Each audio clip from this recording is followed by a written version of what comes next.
Well, welcome everyone to our last session of the course, Teachers as Content Creators, Integrating Technological Resources in Our Teaching Practices. In this meeting, uh, these are the people who worked throughout the course. Yes, our coordinator, teacher Claudia Corimacho, um, our workshop speaker, Carolina Oliveros, and our mentor and speaker too, Licenciada Alba Rioja. We have Miss Cristina Villagra also in the streaming, and myself, Gabriela Bustos. We in this last session, we will be working, yes, first on the agenda of the day, all the activities that will be developed in this fourth and last meeting. At the beginning, we will revise the key concepts of backward design, and also some digital tools that we presented in order to integrate the linguistic skills, and also some concepts for assessment and feedback. Next, we will work on a quiz for revising ideas, yes, in the form of a skip room. And then we will share a lesson plan with you so that we can experience all the things we learn throughout the course. And finally, as I said to Ms. Daniela, we are going to share our lesson plans for you to clarify doubts or any questions that you may have about the final project. And so don't forget that the evaluation criteria is your attendance, yes, and also the submission of a final project. If you do not do the submission of the final project, you probably won't get the certificate for the course. And then you will also have some asynchronous activities in Campus Edu Salta, like forums or questions. Yes. We are here in our fourth session. Yes. And don't forget our goals and objectives for this course. Our goals were to encourage content creation and adaptation of materials within the cultural context of students. Our second goal was to foster lesson planning and implementing backward design and digital tools. Again, our agenda for the day is the revision of main points of this course, the theoretical framework, let's say, and also integrate key concepts in an skip room. The next activity is implementing a lesson plan with you, yes, and let's say at the end, we will share and receive feedback on our productions of the final project. Hi, Miss Carolina, are you there? Good morning. Here I am answering some questions in the chat box. Great, great. Mm-hmm. Any questions that we may clarify before you start or not? Here we have, is there a specific date to send the final project? When you go to Campus Edu Salta, you will have the deadline, yes, for the final project, which is in 2 weeks. Mm-hmm. And yeah, by the end of next week, you're supposed to present your final project. The 29th of August. Thank you so much, Gisela. So we have a lot of time. Yes, a lot of time in our busy schedules. Yeah. Well, good morning, everyone. Good morning, people in YouTube, in the streaming. How are you today? We are going to refresh key concepts of this course. And we are going to start with backward design. All right. Can we see? All right. Yes. The first question for you. How is backward design different from forward and central designs? What do you remember? You can write your answers in the chat box. It's like an evaluation, but an informal assessment.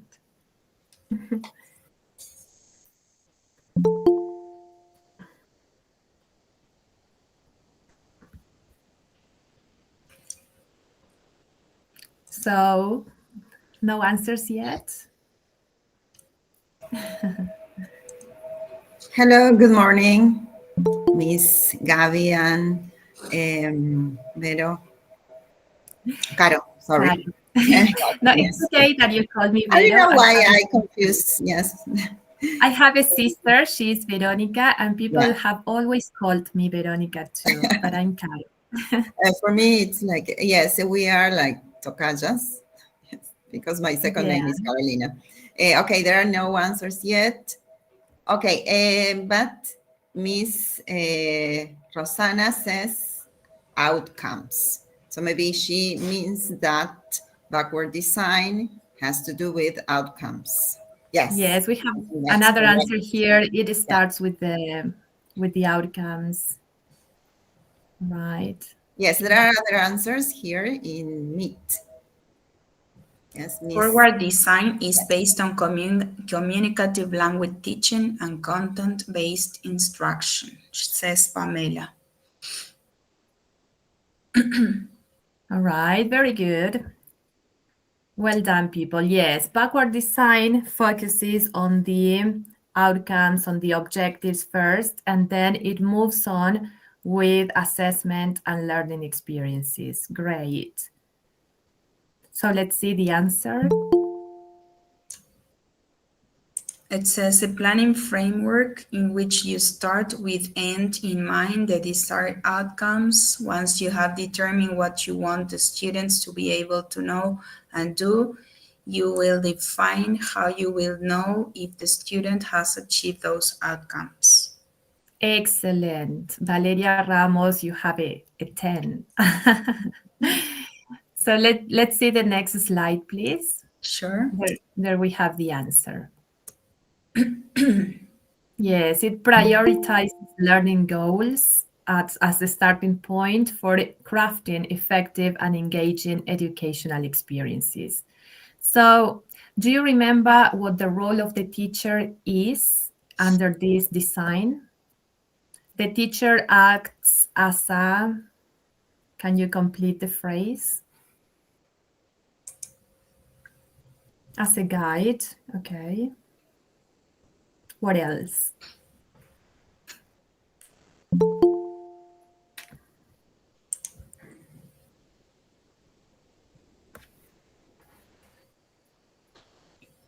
We can say, yes, the teacher becomes a guide.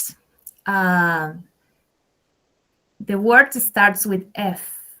This is the key word. Facilitator. Andrea Pistan, congratulations. Yes. Mhm.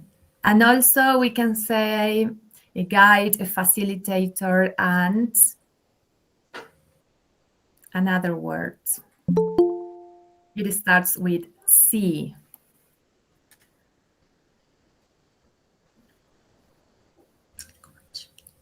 A coach. Great. Yeah. So what do you think? Are you implementing these roles in your classes? Do you consider yourselves facilitators, guides, coaches? What I think so, absolutely. Okay, great. So let's see the steps of backward design. We have like how many steps?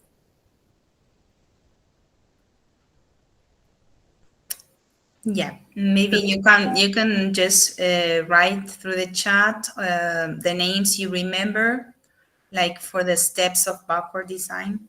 What about the streaming, Alba? We don't have, okay, as there is some delay, in the answers or in the streaming. Miss Rosanna Jufra answered to the previous question, coaching. So that was correct. So we have to wait for Yes. YouTube answers, YouTube participants' answers. But they are answering. Yes, they're But they are already present answering here. in it. Yes, session.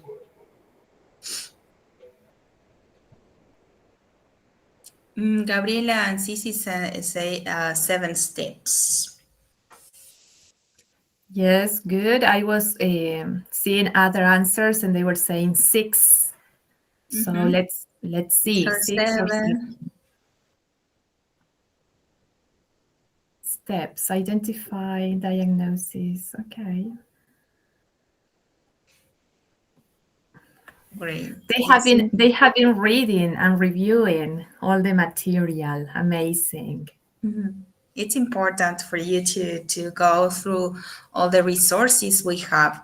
And I also read a question over there about the template of the final project. We will be answering that later. But you have a section there in the platform with the final evaluation. And you also have the section with the resources. There you will find the links and also the files for the theory. You will also find the links for the applications for creating content. You will find information about assessment and all the theory for backward design. There is a special section for the resources there.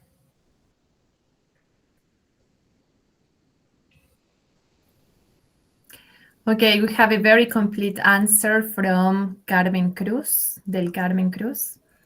Great. 6.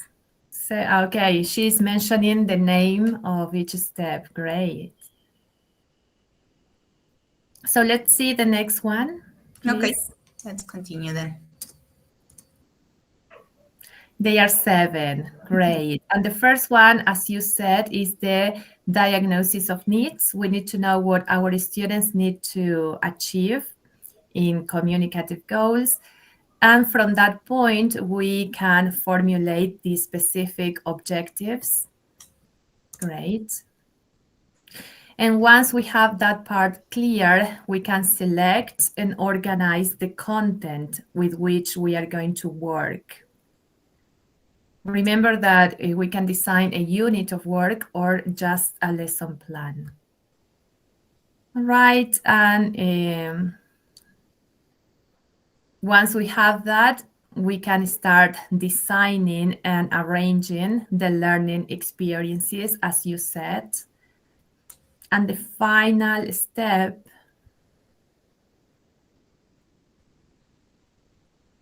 yes, selection of learning experiences and then the organization of those. And finally, we can determine what we are going to evaluate that is connected to the objectives, and how to evaluate is connected to the learning experiences we have been delivering. All right? Good. So the next question is, what do you think are the benefits of this approach? You can write your answers in the chat box.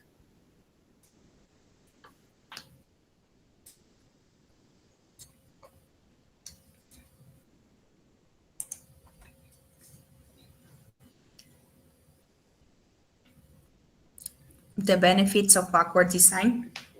Yes.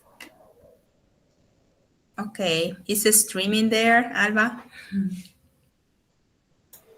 Yes, it's okay. Everything, all the technical issues are okay. Great.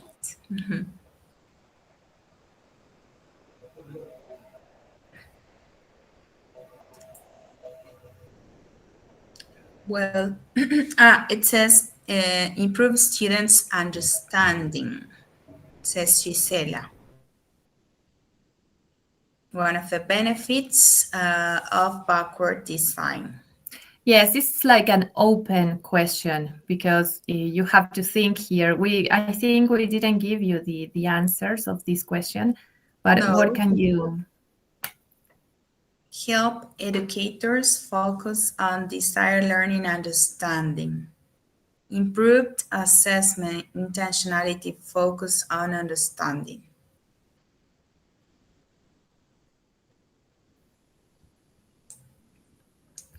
Great.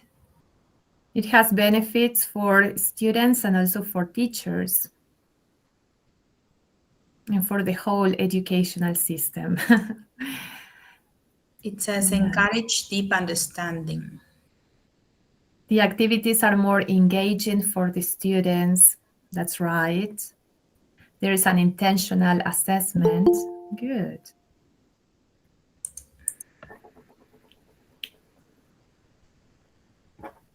Better organization of the class. It creates a cohesive and purposeful learning experience. Wow. I think they have already passed this course. They know And, everything. and I would like to say that people in the streaming, you have some place to join the Meet session too. Okay. Yes, I will share the link if they wish to connect. Yes, to enter to this meeting. And by the way, we have an answer from Miss Rosanna. She says that students and teachers know what is expected. Mm-hmm. That's important. I think so. Great. Yeah. So let's see. Let's see the benefits because you are saying all correct answers. They provide clarity and focus. That's right. That is connected to the intention of learning. We also have a clear purpose for what we are teaching. Good.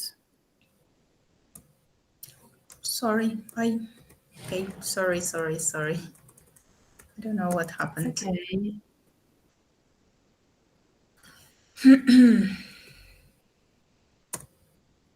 I press some different button.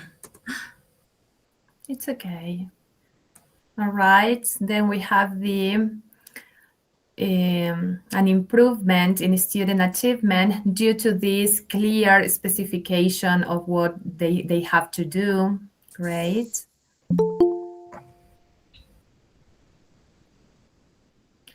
Yes, we can evaluate, assess students authentically because it is based on what we were teaching. And as you said, students engage because these activities are interesting based on what they like. Great. They get involved. All right. So those are the benefits of working with backward design. And you were saying that this design helps teachers to select essential content and skills. That's right, because when we work with objectives, we save time, energy, many other resources. We have, with this approach, we have used artificial intelligence tools to specify goals and objectives. Do you remember the elements of the prompt to get a specific objective? Which were the elements? The role, says Giselle. Great. One of those were the role, and the others, because we had like Yeah. 7 or 6. Context, says Javier. Okay. Role context. Whom is directed to? The audience. Great. Miss Gabriela, I think they know everything, all the answers. That's good because it means they've been working harder than they do instruction, says Daniela. Daniela, by the way, she said that she was sick and she's answering a lot of questions. So Yes, thank you. They are a wonderful group of teachers. the content, says Judith. Technique. Technique. Technique.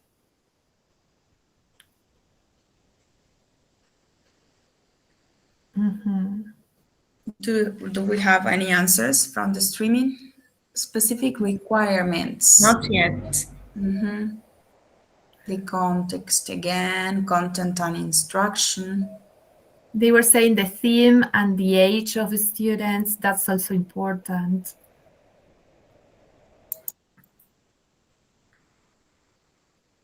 Yes, what we, presented was like an example and a guidance, but you can also add more information to the prompt because the more information you give, the better is the answer. Clarity. So let's see the first one. As you said, it's a role.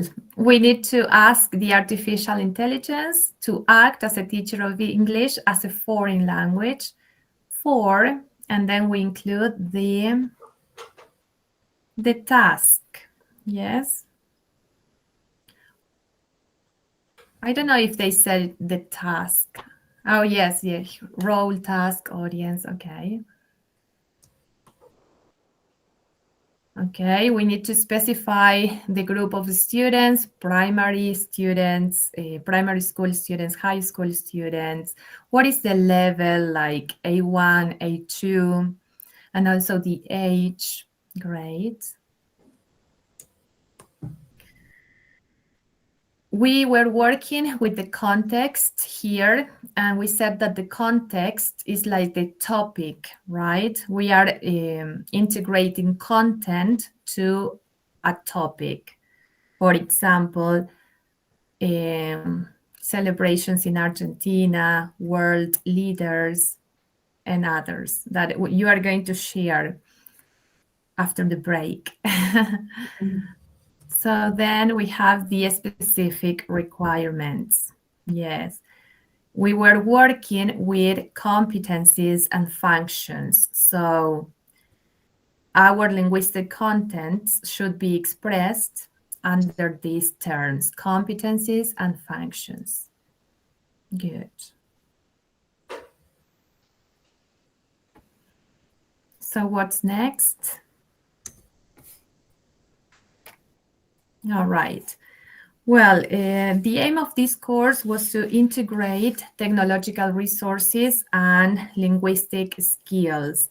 We were working with different tools to make these listening, speaking, reading, and writing activities more engaging and to make learners more active, because we want them to improve their linguistic skills and also their digital skills. So let's see the next slide, please. Okay. The first passive skills we dealt with were listening and reading.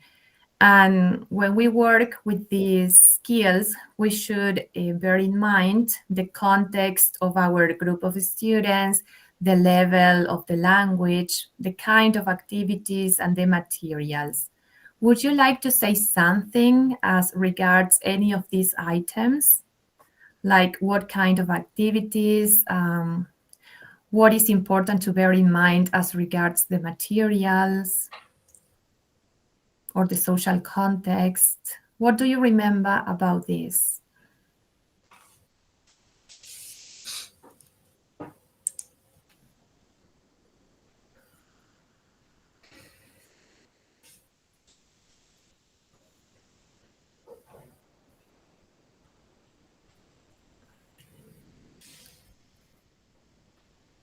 And this should be related to listening and reading skills. or to any? Any of the skills, actually, because we all the time we have to think about this. Could you repeat the question? Yes. When we design our activities or when we select material, we should bear in mind these items, right? What can you say about the activity types or the materials? What aspects should we consider? As regards learners, learning, language, social context, activity types, and materials. When we design those, what do you remember that what considerations are we supposed to bear in mind? Mhm. Thank you so much. What is important to consider as regards learners, as regards social context? It's an open question again. For Yes, example, it says that it should be related to students. Okay, sorry, went too fast. Students context. The mhm, activities should be related to students' context, I guess. yes, one example here, listening activities show have a pre-listening activity. Great. When you're referring to the activity types, like a pre-listening before the listening, okay. And then the materials should be related to our students' likes or to the things they like. Yeah. What else? Here we have one answer that says our objectives. Yes, they should be connected to the objectives, not random activities we find on the net. Good. Yes, by the way, the objectives is the first element of awkward design, so everything should be related to that or bearing that in mind.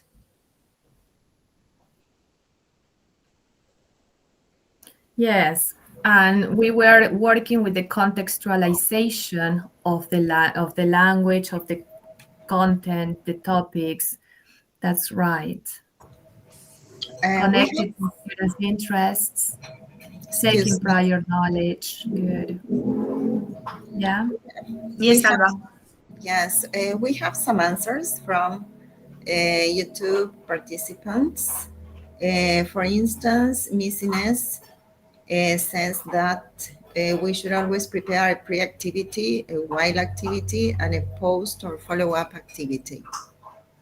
Regarding this question, yes, about working with listening and reading skills. And Miss Andrea says regarding learners, that's the question. Yes, regarding learners, could it be the age? Yes, yes, of course. We should have or consider the students' reality, their age, their context, everything related to the student, because the teaching will be centered on the student and the teacher as a guide, as you said before. Excellent answers. Yes, when we think of learners, we have to think of their age, interests, their cultural context, because it's not the same. It depends on where we work, right? The sports they play, the games they play, everything. And then when we think of the learning, it's like the process. You were saying considering prior knowledge, background knowledge. Do not take anything for granted. Okay. Also with the language, we select something and we have to adapt the language of that material. And well, with the social context that is related to everything, and the activity types, as you said, moving gradually with pre-activities, during activities, after activities. All right. So let's see the next one, please. So the lesson plan should include before global specific linguistic and after activities.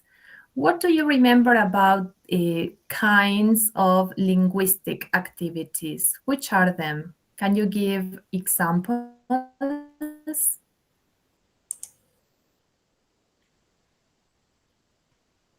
Maybe you were implementing them in your lesson plans, in your final projects.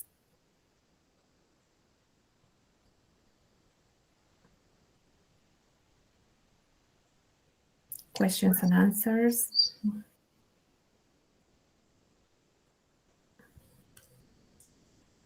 Your question was what kind of linguistic activities, Aro? Yes, Mm-hmm. yes, please. Or you can give examples for the others also. Unscramble. Feel free to participate, and everything you remember, you can write in the chat box. And we are going to consider your final mark. Filling the gaps, listening and matching, missing letters. Mm. That would be Missing yes. letters, yes. Definitely. Word search. Yes, because spelling is so different in English. So students need a lot of practice as regards this. When we think about linguistic activities, they have to be related to the grammar and vocabulary that we are working with in the lesson. So could be any activity, a puzzle with words, a word search, everything related to vocabulary and grammar. Yes, perfect. Matching definitions, crosswords, listening and choosing the correct picture. And what about global activities? Do you remember something about that? Global activities?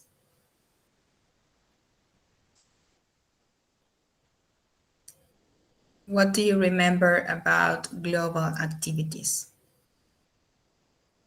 Probably we have learned that there are pre, while, and post activities. Those are like the ones we have always worked with. But we added these three different kinds: global, linguistic, and specific. So maybe you can tell us the difference between global, specific, and linguistic activities. What do you think are the differences? For instance, excuse me, Miss Gabi, Miss Marianelle says that a linguistic activity is an activity that involves the use of skills. What do you think about that answer?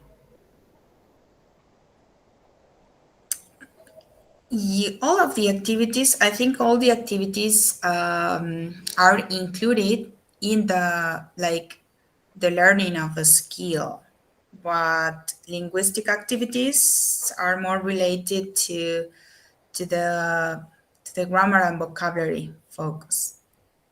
Right. Yeah. That would be, or maybe the pronunciation that also can be Yeah, linguistic, focus sure, on the linguistic. linguistic aspect of the language. Yeah, but nobody said so far what about the specific and global and the differences between them. Okay, Yeah, we have some examples. Miss yeah. Rosana says that matching the audio to the correct picture, that can be global. And true, false, maybe specific. What do you think about those examples?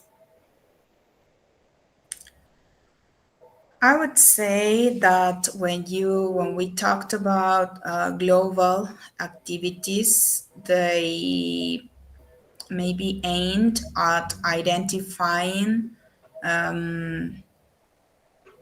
the let's say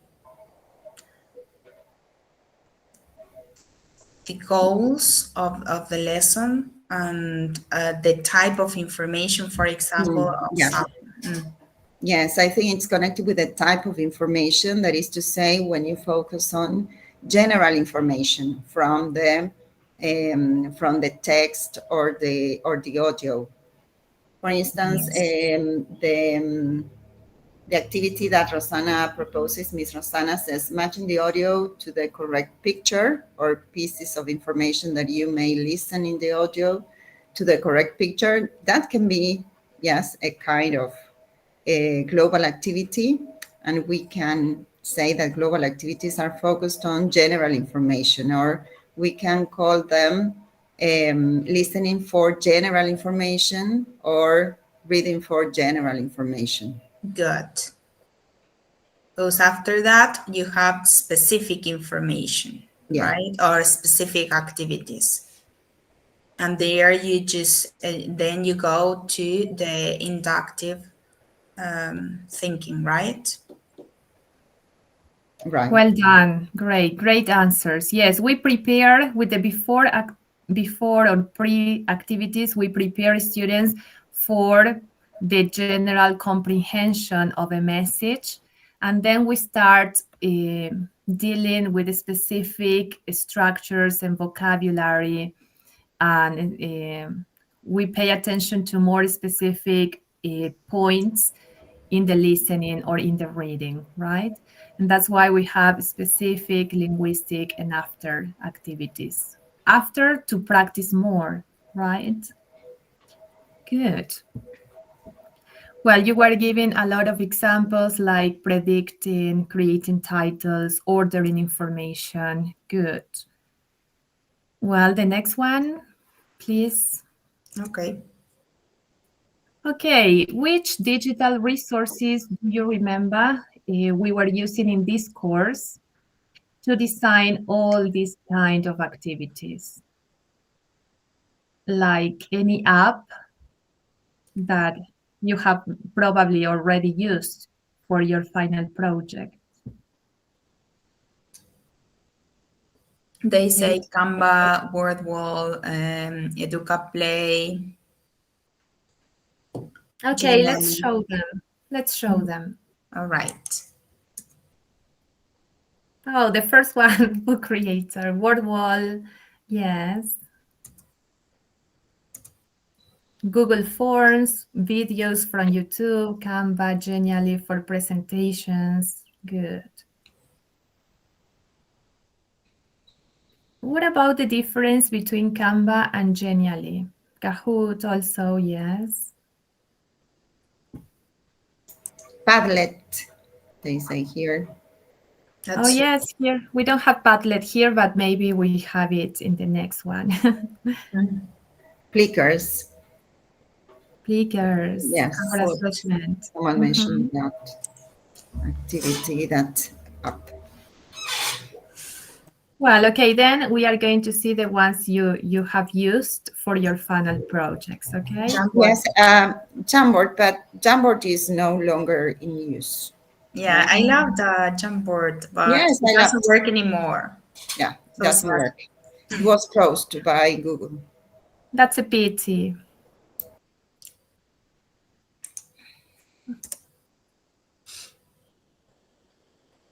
Okay, Jose is saying that there is another Jamboard, probably.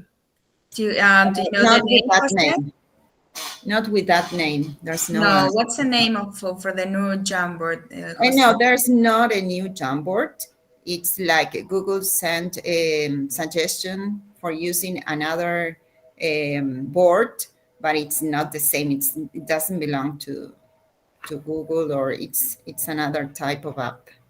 And that does it work the same? Does similar to what? I remember that I entered to that app, but no, it wasn't the same. It was just a board, collaborative board.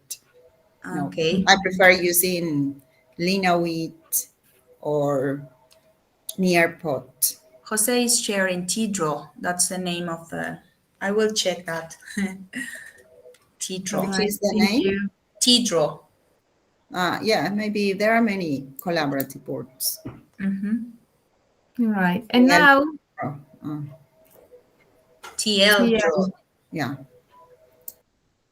Yeah, that's a good thing about sharing here. Okay, now we are working with productive skills because language is learning a language is a hard process, a complex one. So we need to consider different stages and give students time to process that, to prepare, to plan. So let's see which are the stages. What do you remember about the stages of productive skills?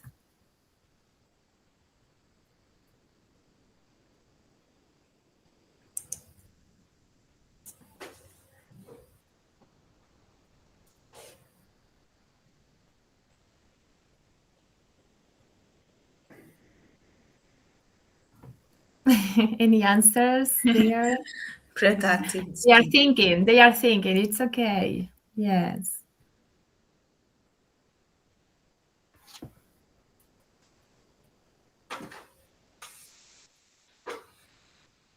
As we are as we are guides, facilitators, we need to provide different stages that move gradually from simple to complex. Brainstorm, great.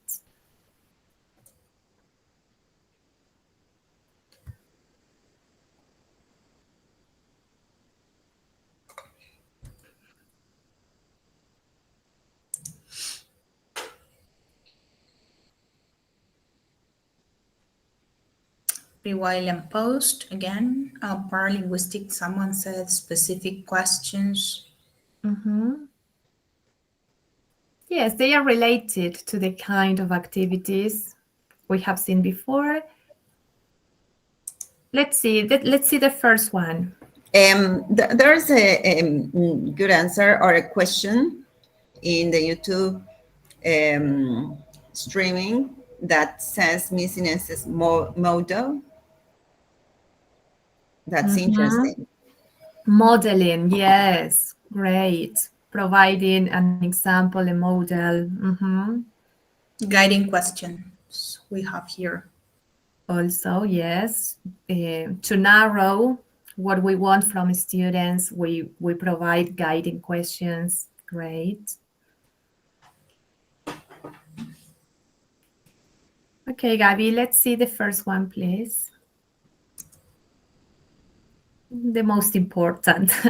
Always to contextualize, we need a warm up activity to engage students with the topic.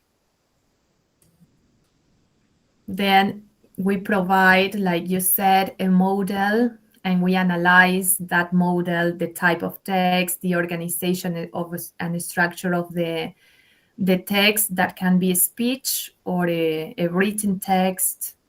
Good. After we analyze, we pre-teach grammatical structures and vocabulary that can be used for the production of that text. Mhm. Of course, we have to give them time to brainstorm and to plan, and it's a good idea to allow them to work in pairs, in groups, that are practicing in communicating among them. And the next stage,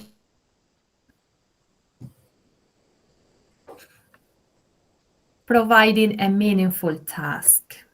When we say meaningful, we refer to giving a purpose, a context, and an audience. Remember that?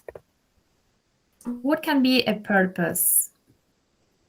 Like, can you give examples of any purpose? Write for or write to what?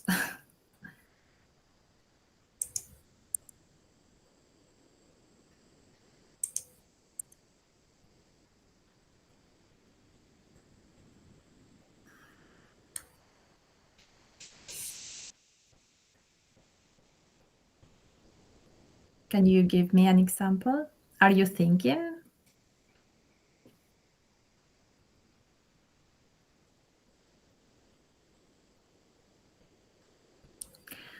we had this example of describe a house or write about your house.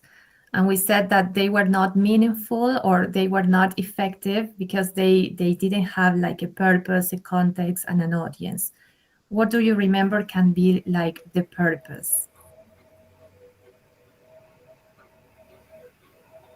We have some answers, but not connected with your specific question.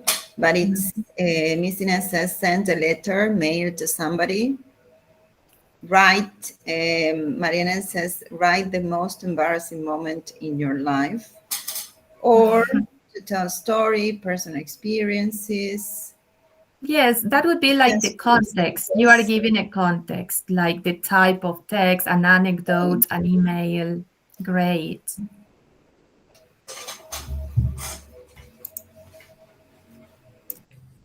And what about the purpose? Anybody?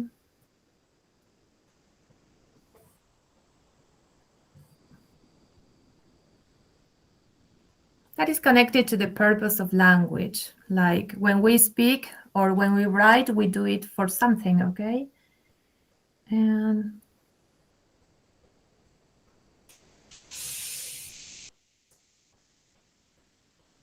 okay, it can be like write to inform, write to entertain, write to describe, to inform. Very good. Thank you.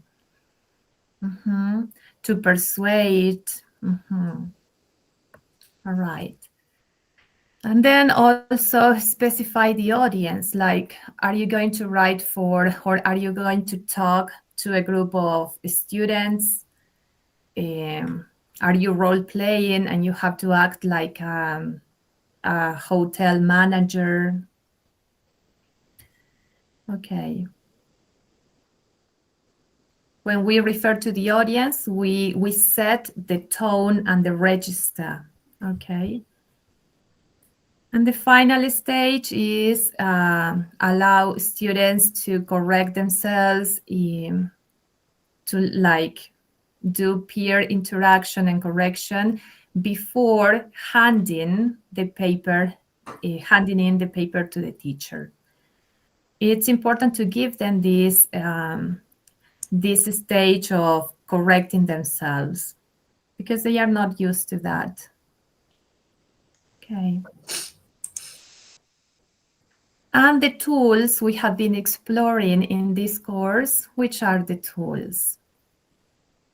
Apart from the ones you were mentioning, like Canva, Genially, EducaPlay, which others?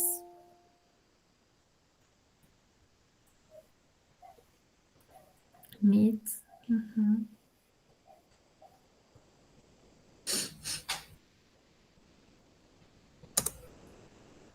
Yes, in YouTube we can find examples of speeches. Okay, Gemini. Entry and exit tickets. We are going to see them in a few minutes. Great. Yes, remember I used Padlet. So that is students, you teachers, you published your videos speaking about your favorite activities. Miss Gaby have used Book Creator to write about celebrations in Argentina. We also wrote a story with Historias para Armar.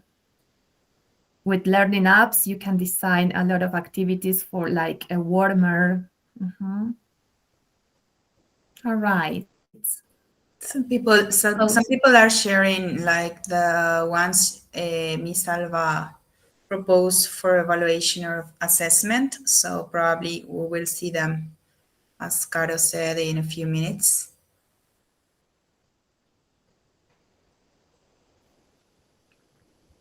So I think these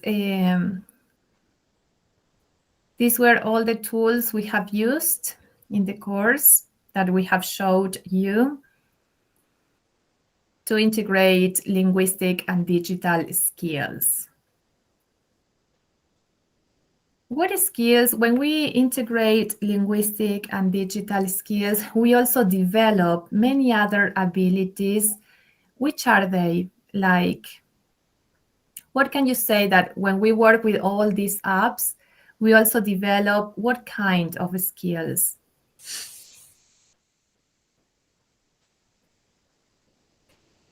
Open question again.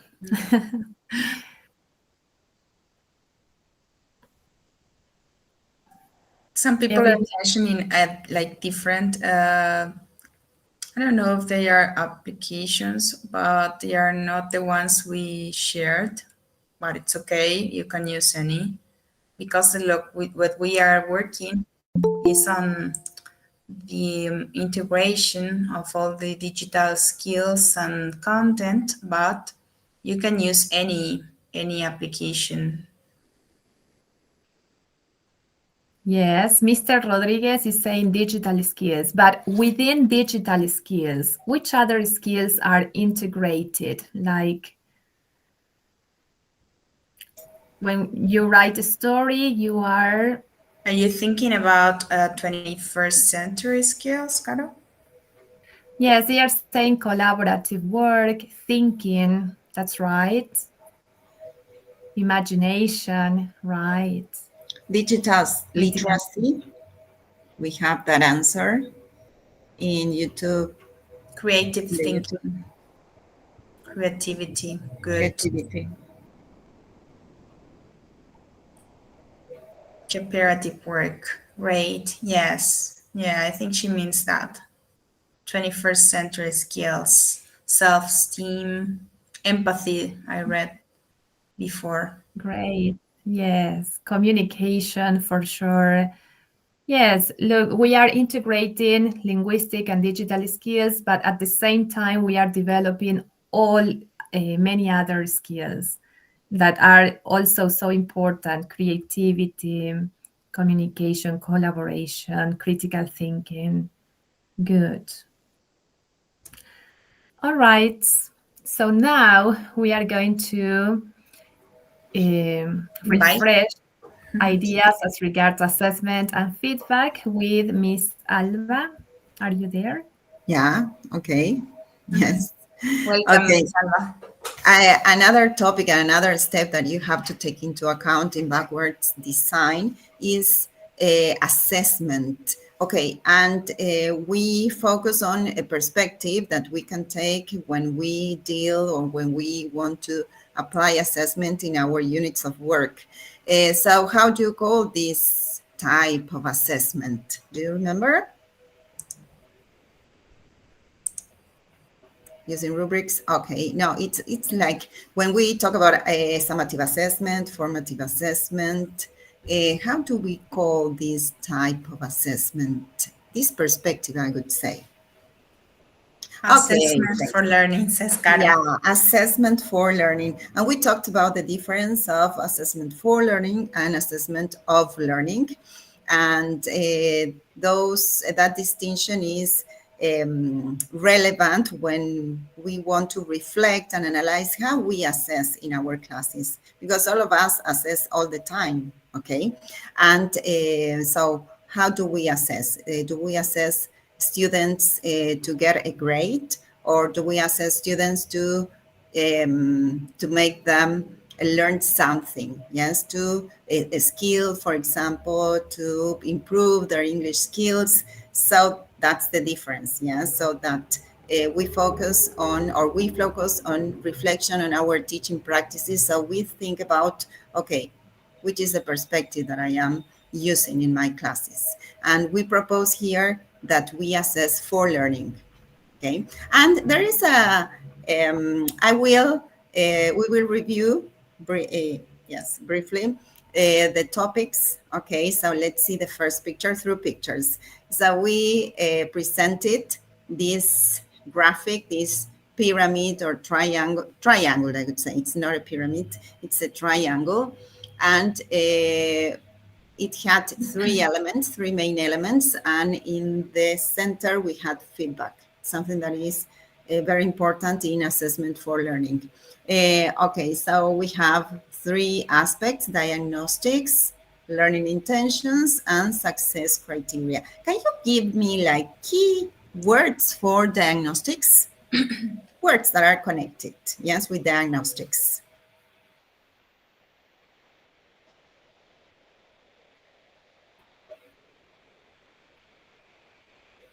context. Okay, good. Classroom dialogue. Okay, so we carry out diagnostic through classroom dialogues. Very good. Excellent. Background knowledge, games. Excellent. Great. Pre-knowledge. Okay, that is previous knowledge. That has to do with diagnostics, dealing with wrong answers. Can be. Thanks. Entry ticket. Yes, Miss Mariana says in YouTube. Yes, correct. Entry tickets can be used for diagnosing students' previous knowledge. Excellent. And okay, let's continue with learning intention or students' characteristics. That's good. Learning intentions. So which words or tools or ideas can you connect with this section or this aspect of assessment for learning intentions?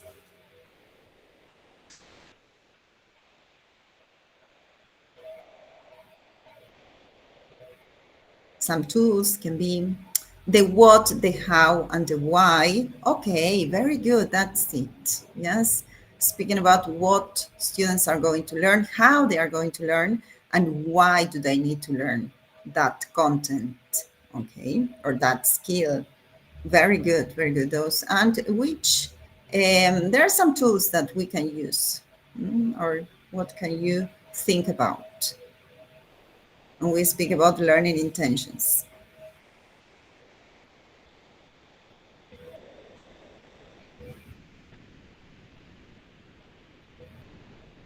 Planning, okay, good.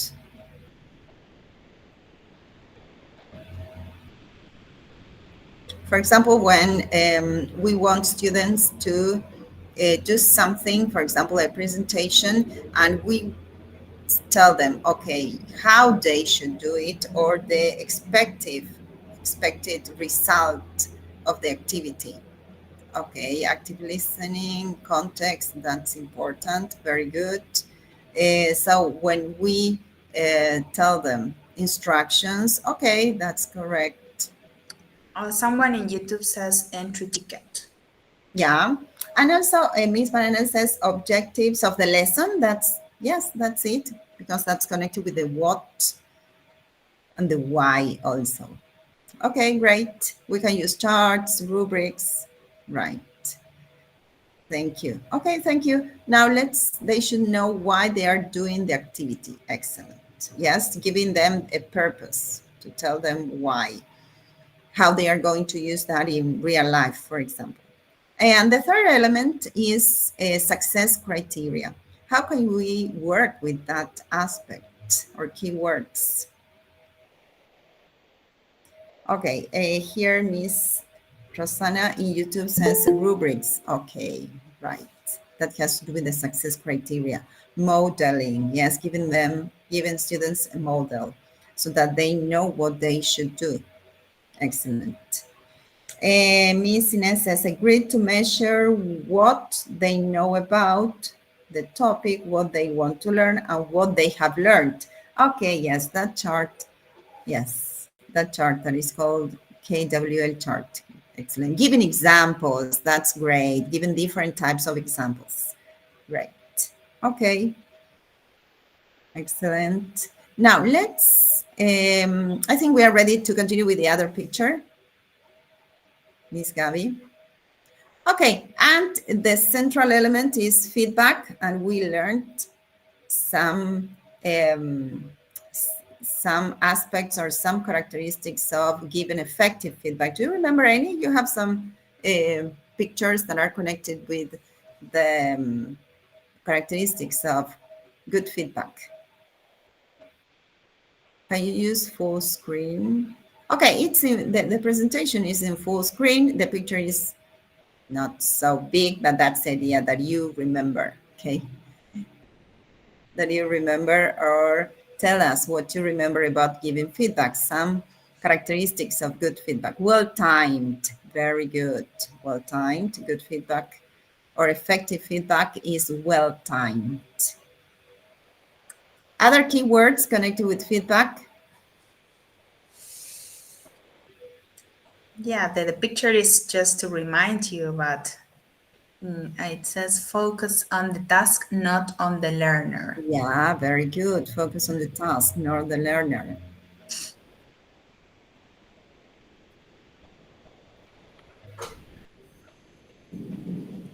Yes, telling them, okay, you did this you can improve this, okay? Actionable and achievable, very good. Something that they can do, not something that is beyond their expertise or their skills or what they can do, something that they can do. It's like input plus one, yes? Giving students something that is a little bit beyond their competence. Positive feedback, very good. Constructive feedback, checkpoints. Okay, that can be a tool that can be used to get information from students during the lesson. Highlighting what is good first. Yes, that's important to, yes, very good. Challenging Highlighting the but good. achievable. Challenging but achievable. That's great. Yes. How they can improve. Focus on how they can improve. Yeah, very good. Very good. Okay, I think that we can continue. Yes. Okay. With the following slide and pictures. Okay, and we also worked with this, with zones, with this circle, with this graphic, with 3 zones: the comfort zone, learning zone, and panic zone. They are called feedback zones, okay? We call them feedback zones. So what do you think is the panic zone? Or give me an examples or some keywords or effects. We work with the description, the examples and effects of these feedback zones. When you speak about panic zone, yes, how do you relate this with the characteristic? Panic zone challenges students. I don't think so. Can cause stress. I agree with that. I agree with that opinion. Yes, panic zone can cause stress because it doesn't challenge students to improve. Too Panic zone demanding, it says. too demanding. Very good, very good. So I think this is this distinction about different types of feedback zone that's important so that we analyze what we are doing in class. Panic zone is too demanding. Very good. Okay, so we should avoid, yes, the panic zone feedback. And what about the learning zone that is in the middle? Yes, that's what's advisable to do. That's challenging. Very good. Challenges students to do better. Great. It's reflective. Excellent. So when we want to give feedback that belongs to this zone, what should we do? Should we focus on the negative first? Not the negative or things that they can do better, or on what they are doing in the correct way? No, okay, good. Learning zone allows you to improve. Very good. No, okay, excellent. So we should focus on the good, on the positive. Yes, in order, so learning zone is what we call the constructive feedback because we speak about constructive feedback. Very good. Okay, what about the comfort zone? Because sometimes we tend to do that. Yes. What is a comfort zone? Okay, great job. It says there. Okay, yes, that is the comfort zone. That's okay, great job. That's it. Yes, only that. The comfort zone doesn't change, remains the same. Very good. Excellent. And we have one answer here. Achievable, very good. Okay, that's connected with the learning zone, maybe achievable. Vygotsky, Miss Lorena Costilla says Vygotsky because that's connected with the constructive feedback. Excellent. Miss Ines says too positive, a negative aspect, that's connected with the learning zone. Excellent. And the comfort zone remains the same. Okay, I think those three types of feedback zones are you understood, yeah, and you remember about them. Excellent. Now let's continue with the other picture, please. Okay, and you have some pictures. You can tell me about these types, these strategies that you can use, and they are included in the toolkit, in the Oxford toolkit that accompanies the booklet, the main booklet. 2 stars and a wish. Excellent. Yes, those strategies that students can spot when you give them, yes, the feedback. And you have nice worksheets that you can use in your classes. And even if you are not able to take copies or give students copies, you can make students draw, yes, those pictures. All right. 2 stars and a wish. How do you call the other strategies that you have there? 2 medals and a mission. Excellent. And the other that you have below, 2 stars and a wish. How do you call that strategy for giving feedback? I want to participate. I want to say the name. No. Okay. Okay, let's see what the participants. Okay, let's go back because they didn't mention the name of the last. We have 2 medals and a mission, 2 stars and a wish, and Patricia Yeah. Nieva. Miss Patricia says stepping stones. Very good. Where you have the on the other side of the stones, on the other side of the river, you have the task or the feedback that you gave to students. Okay. And then you have, or the task, the final task, the objective. On this side, you have the feedback, and then different strategies or different things that they can do in order to get to the objective of the task. Yes, those are the stepping stones, and you can work with the students in this strategy. Okay, excellent. Also in YouTube, they are writing stepping stones. Okay, excellent. Now let's continue with the other slide. Okay. Assessment tools. Okay. So how do you call this chart? This is very easy.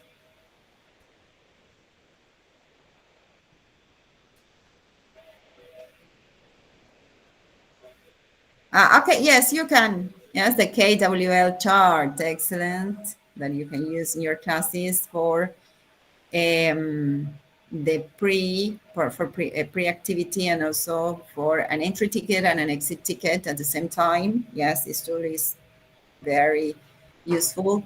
Okay, what else can you see? Which other tools?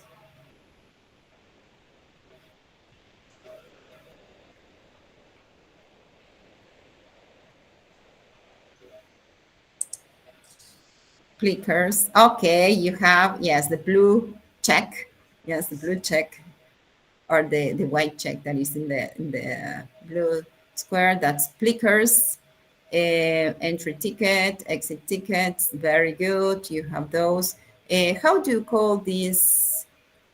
Like the pin, like the Google Map pin, for example. How do you call that strategy?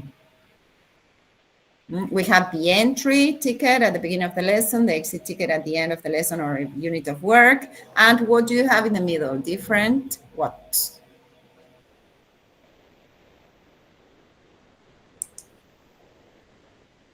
Yes. Checkpoints. Very good. Checkpoints.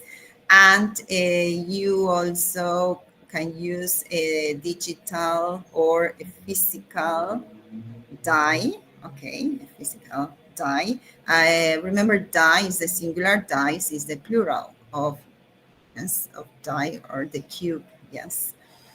Checkpoints. Excellent. And how do you call those red, green, and yellow cards that students may have?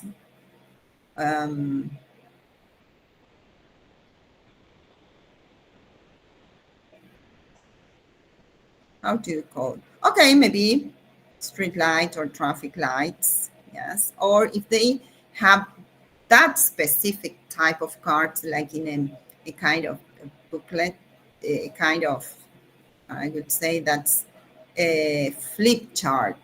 Yes, that's the name, the name for that. If they just have one, like a kind of book, let's say small book or notebook, that's called flip chart because they can turn, yes, the page, the card, they can turn the card and they have the three cards in one flip chart. Okay, excellent, very good.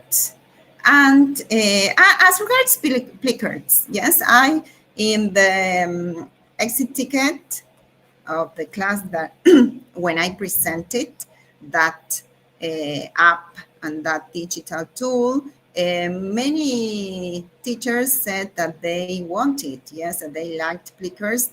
And have you used, have you already implemented Plickers or any other of the tools that we have been working with in this course, along this course? I would like to know, yes, if you are already implementing some of the tools that we have presented and we have used in this course, along this course that started before vacation, winter break.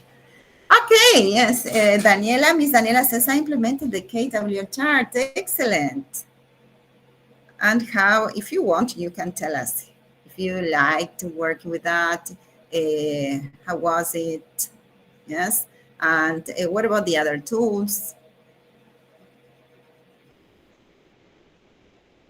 Because the KWL chart can be implemented with low tech, just in a notebook, make students write and draw the KWL chart in their notebooks, or you can or you can use it in a board, in a collaborative digital board. Okay, which other tool did you implement? Have you already implemented? Yes, Plickers. What about Plickers? Did you try that one?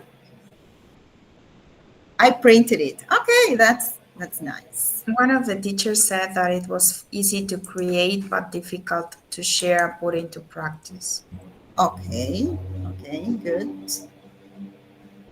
Plickers. Yes, okay, difficult. Yes, once you print the cards, yes, it requires some time to implement it, but you can do it. Yes, you have to follow some steps. Print the cards, create the class, but once you have it, you can use it many times with the same group of students. The KWL says Ivana Rueda. Okay, Miss Ivana, great, thanks. Okay, so maybe you didn't have time, but you still have some, yes, the second half of the year to start implementing little by little, yes, the tools. Okay, thank you. So I think that we have finished with this part with assessment, and we can continue, okay? Miss Gabi. What do you think, Miss Alba? Have they passed this part of assessment and feedback? Of course, yes.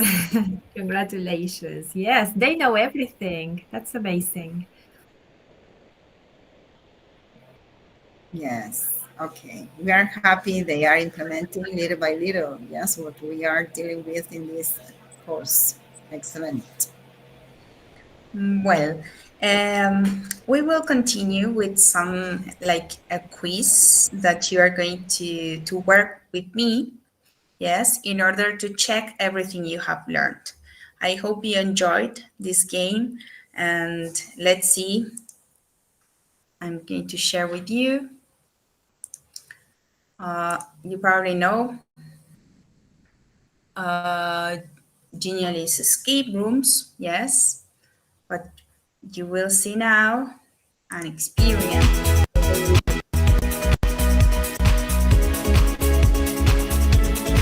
Miss Gabi, can you silence the Genially? The music is... Sorry? Yes, can you mute the Genially? Yes. Yeah, better. Yeah, good. Okay, Okay. it has music, but yes, it like interferes here. Okay. Uh, it will be necessary to share the sound, but at the beginning you will like listen to the presentation and then it will stop. Yeah. Is that okay? Okay. I will put the music on, then you tell me because it's just the beginning. Yes, then.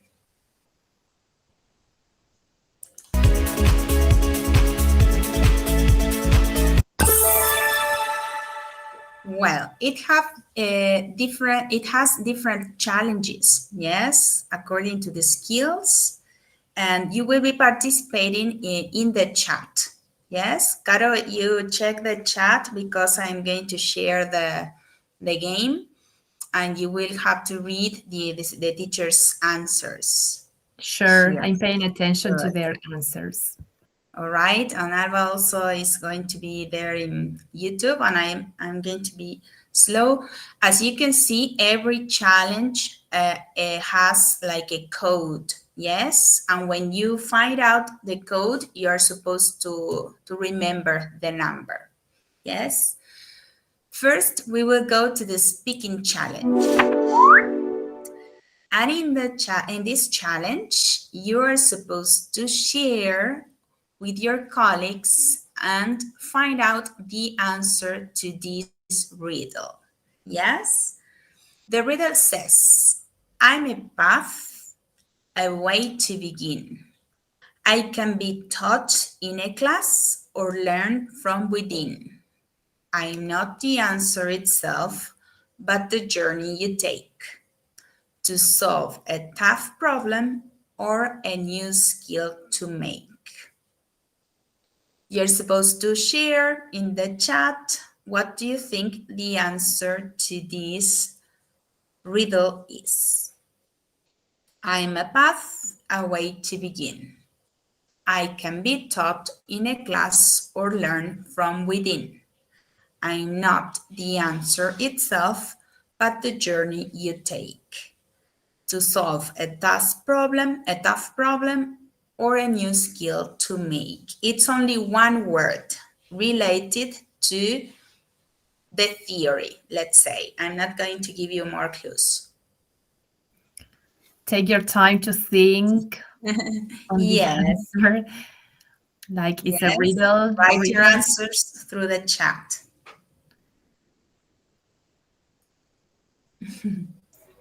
We have process in YouTube.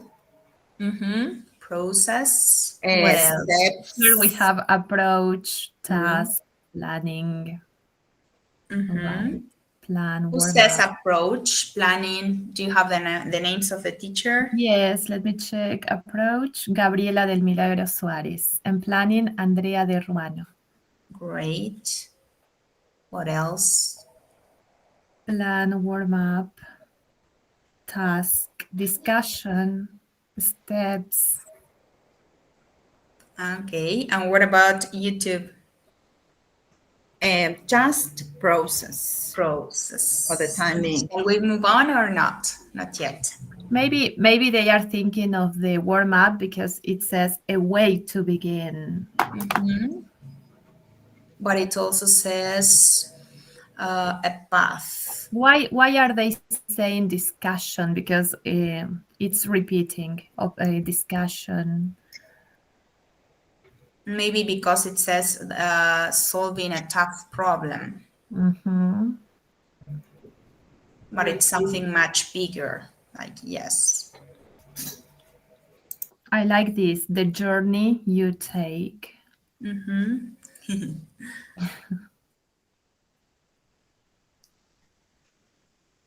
Goal. Goal. It could be. Diagnostic. We have another answer. All right. Well, it's related to everything we have been reviewing. Yeah, of course. Goals, we have Goals. All another right. answer. Here we also have content. Maybe you can say why you think that. Write the answer and the arguments.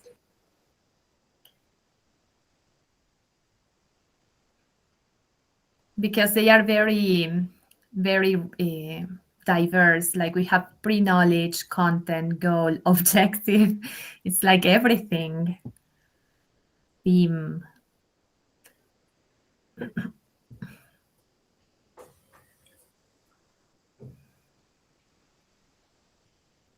I think I have a winner already.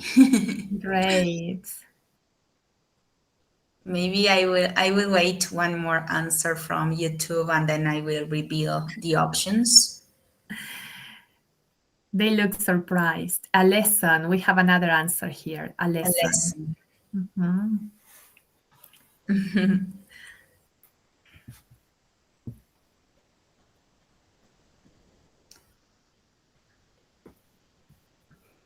I love the riddle. As a rhyme. And Yeah.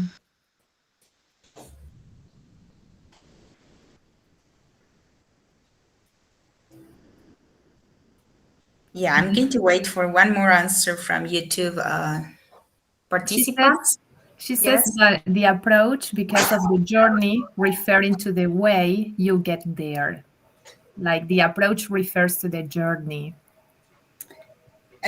Yes, okay, we have more answers from Miss Rosanna. And if we share such a phrase among teachers, we may be discussing about a method like backward design. Okay. I will reveal some options that you have, but many of you have these options, have shared. We have these 4 options: approach, methodology, syllabus, and strategy. Some of you said some of these options. Which do you think is the correct one?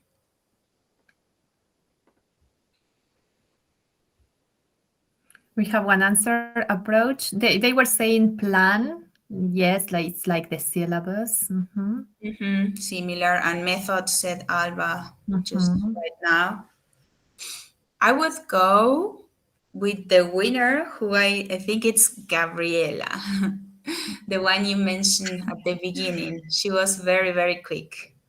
Yes, Gabriela del Milagro Suárez, she's there. She's very glad. So yes, the correct answer is approve. Great. So Gabriela solved the first challenge, and the first challenge is 4 for the first number. Remember the number. Write down that. And now we are going to continue with the second challenge, which is the listening challenge. Yes, the listening challenge involves, yes, watching a video. Pay attention to the video because you have to answer the question is here. Yes, remember this question. It says how schemas influence the learning process. The people who have read the theory on the, let's say, reading, let's say the reading activities, we share with you like a file on reading. You have the word schema, and you have to be ready to find out how they influence the learning process. For this, because it's a listening challenge, we are going to watch a video. Pay attention to the video, please. We are listening Schema the audio theory, of a the foundational concept in Wait a second. Yeah, Sorry? Yeah, I'm going to silence this. please. Okay. Wait a second again. Schema theory, a foundational concept in cognitive psychology, explains how knowledge is organized and retrieved. Proposed by British psychologist Frederick Bartlett in 1932, schema theory suggests that our brains use structured mental frameworks, or schemas, to process new information efficiently. Schemas act as cognitive shortcuts, helping us categorize and interpret vast amounts of data, making sense of complex environments and situations. Schemas develop from personal experiences, social interactions, and cultural background. They function by filtering incoming information based on what we already know, shaping perception and memory. For example, when encountering a new situation, such as dining at a restaurant, people rely on a schema for how this experience typically unfolds, entering, ordering, eating, and paying. This pre-existing knowledge allows quick adaptation without consciously processing every detail. Schemas are dynamic and evolve with experience. They are categorized into various types, such as event schemas, scripts for typical occurrences, like attending a lecture, role schemas, expectations of people's roles, like that of a teacher or parent, and self-schemas, one's perception of oneself, influencing behavior and self-esteem. These schemas are not rigid but adapt with new information, broadening or adjusting as we encounter new stimuli. In memory, schemas play a crucial role. They influence encoding, storage, and retrieval. When recalling an event, people often reconstruct memories, filling in gaps with schema-consistent details. This filling-in effect explains why memories are sometimes inaccurate. For example, individuals may misremember details of an event to fit their schemas, such as recalling a library setting as silent, even if it wasn't. Schema-driven memory errors highlight the reconstructive nature of memory, where the brain builds a coherent narrative rather than recalling precise details. Schemas also guide attention, focusing on schema-relevant information. This selective attention means that familiar schema elements are noticed while others may be ignored. This mechanism can lead to biases, as schemas make individuals less likely to notice information that conflicts with pre-existing beliefs. In learning, schema theory underscores the importance of prior knowledge. When teaching new concepts, educators often connect new information to students' existing schemas, facilitating comprehension and retention. For instance, in language acquisition, linking vocabulary to familiar concepts enhances learning speed and depth. By activating existing schemas, educators help students integrate new information meaningfully. Schemas also play a role in decision-making and social cognition. They affect how we interpret others' behavior, often through stereotypes, which are simplified schemas about groups. While schemas enable efficient thinking, they can also perpetuate stereotypes, leading to biased judgments. All right. If you learn something new about how psychology affects our daily lives, then consider subscribing to my YouTube channel so that you don't miss the next episode. All right. So the question was how schemas influence, let's say. Sorry, Miss. For the emoji they are sending, they seem to be in the panic zone. No, come on. This is a learning zone. That's true. Don't panic. Don't panic. And how schemas influence the learning process. That was the question. How schemas influence the learning process. Can you share, people?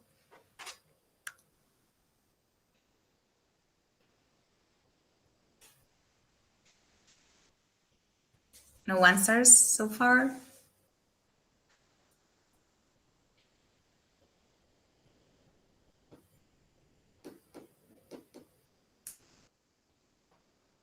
Or maybe you can just share what you think. We have an answer here. This says, connect.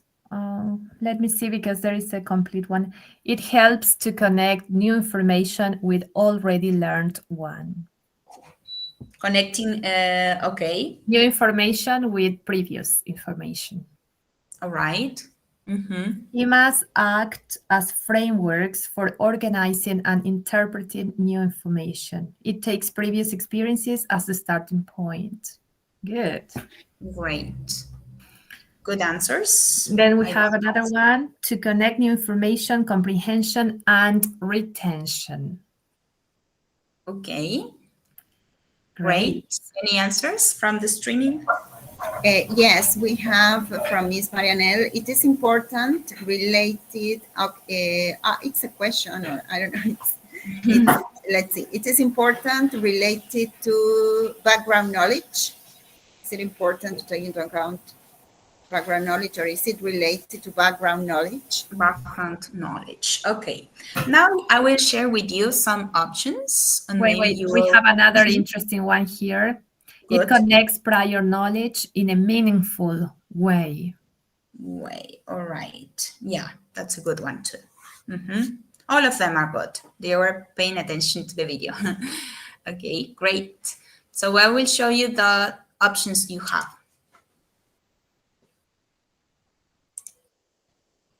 Okay, it says option number 1 says they hinder the acquisition of new information. Option 2 says they make it impossible to change existing knowledge structures. Option 3 says they facilitate comprehension by connecting new information to prior knowledge. Or finally, they only affect social learning, not academic learning. We have a lot of quick answers. They say number 3. Number 3 is the correct one. Very good. Excellent. All right. Yep. That's the second challenge. And now we're going to reveal number 7. Remember to write the numbers. At the end, we are going to give you the code. Yes. Now let's get ready for the reading challenge. You will not read anything. You probably have read these, let's say, iconic books in Classic, the English classic. literature, right? We have A Tale of Two Cities, Pride and Prejudice, Frankenstein, 1984, and Robinson Crusoe. Tell me you can share, because I'm supposed to drag the names of the authors. We already have one answer, 1984, 1984. Orwell. Okay. Okay, good. Orwell. Pride and Prejudice, Jane Austen. Jane Austen, good.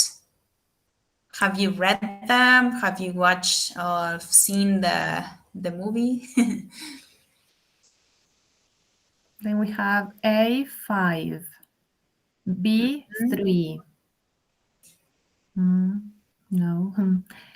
A5. A5, Dickens. Have you read this? You just know them because the teachers taught us at the Teachers Training College. C1. C1? Yes. Good. Yeah, then this we one have is very famous. E2. E2, very good.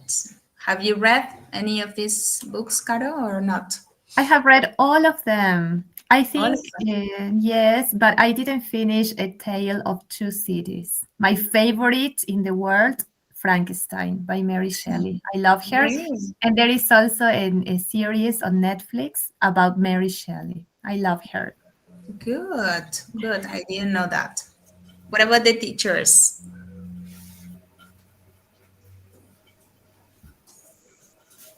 I mean, I'm not very fond of them, but I love fiction. I love. Daniela has read. It's a great book. Which one? Frankenstein, I guess, or Pride and Prejudice? I don't know.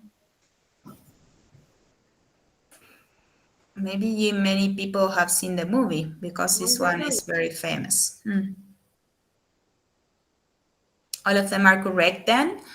So we are going to check the answers. Any answers from the streaming or not? Cecilia Guerrero says Pride and Prejudice is the best book ever. She's a romantic girl. Yeah. No answers about the books. yes, preferences about the books. Okay. And Alba, have you read any of them? or not? Yes, George Orwell's. Do you like it? Yes, I love Good. it Great. because it's a dystopia. I love dystopias. All right. Excellent, We are people. living in one. So now we have the third number. Let's check the answers. I know that they are correct. Very good. So let's continue with the fourth Wait, challenge. Miss. So I have to say that I am very proud of this group of teachers. They know everything. Oh my gosh. yeah, that's true. That's true. Okay, so you have to consider this number. The third number is number 5. You rock, people, as Caro says. And let's move on to our fourth challenge. And this is the writing challenge. Before we move on, you are going to write down all the apps, write down in the chat, of course, all the apps you remember from the course. And by all the apps, I mean all of them. And not the ones we haven't taught, yes, or presented or shared with you. Just Ready. the ones we shared with you. Ready, steady, go. Write them there because then you will need it for the next challenge, for the writing challenge. I think they don't like writing too much because in the previous one they write 2B, 1C. They didn't write the names That's of the the numbers. authors. Okay. Yeah. Now here you have to write down the names.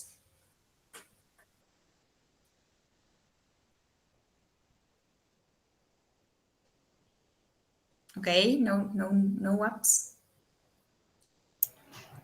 Oh, they are Okay, mentioning many. Great. Neat. I would like to read this comment about the previous one. I love Frankenstein and how Mary Shelley did a change in horror genre with such a book. Yes. It's a classic. Yes, but it was the first science fiction book. You know that? No, because I don't really like science fiction. It's not like I'm more like, I don't They are know. writing not like a list. They are writing just one of the apps or Aha. two.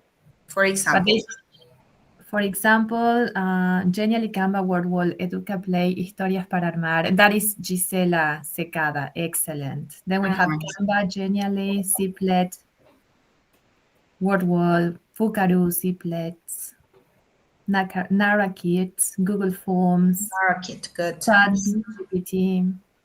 Good. Okay, do you think we are ready then? Pickler, Stitchy, Jeopardy. Good. I think we still need more apps. Plickers, Good. Padlet. Great. Book Creator. Book creator, good. Well, then we are ready, right? 11 Love. 11 Labs, very good.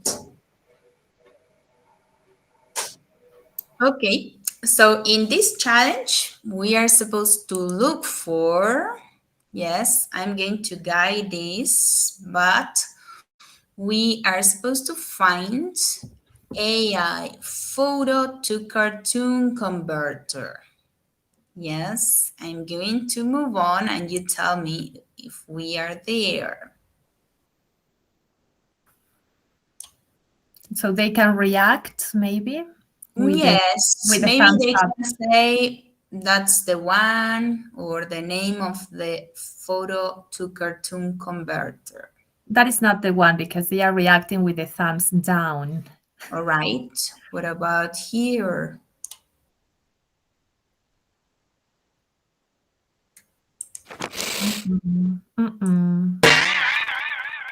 No. All right, what about here?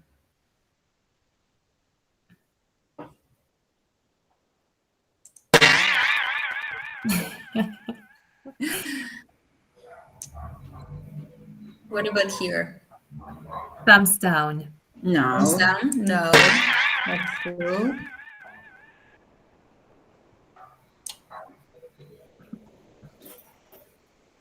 11 loves. There is not a reaction yet. Thumbs down. Thumbs down. Yeah. Okay, what about here?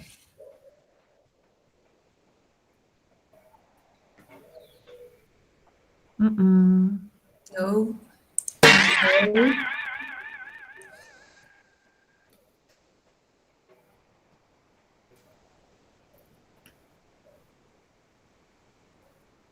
No or yes, you have here more. No. No, no. Hmm. I Good. love how teachers participate. Thumbs down. Thumbs down. They know the answer or they do not.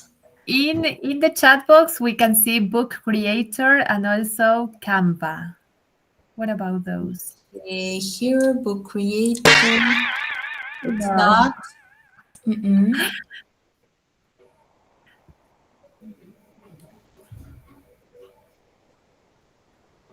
What about here? Educa Play. Aduka Play. Oh, it's here. It's not.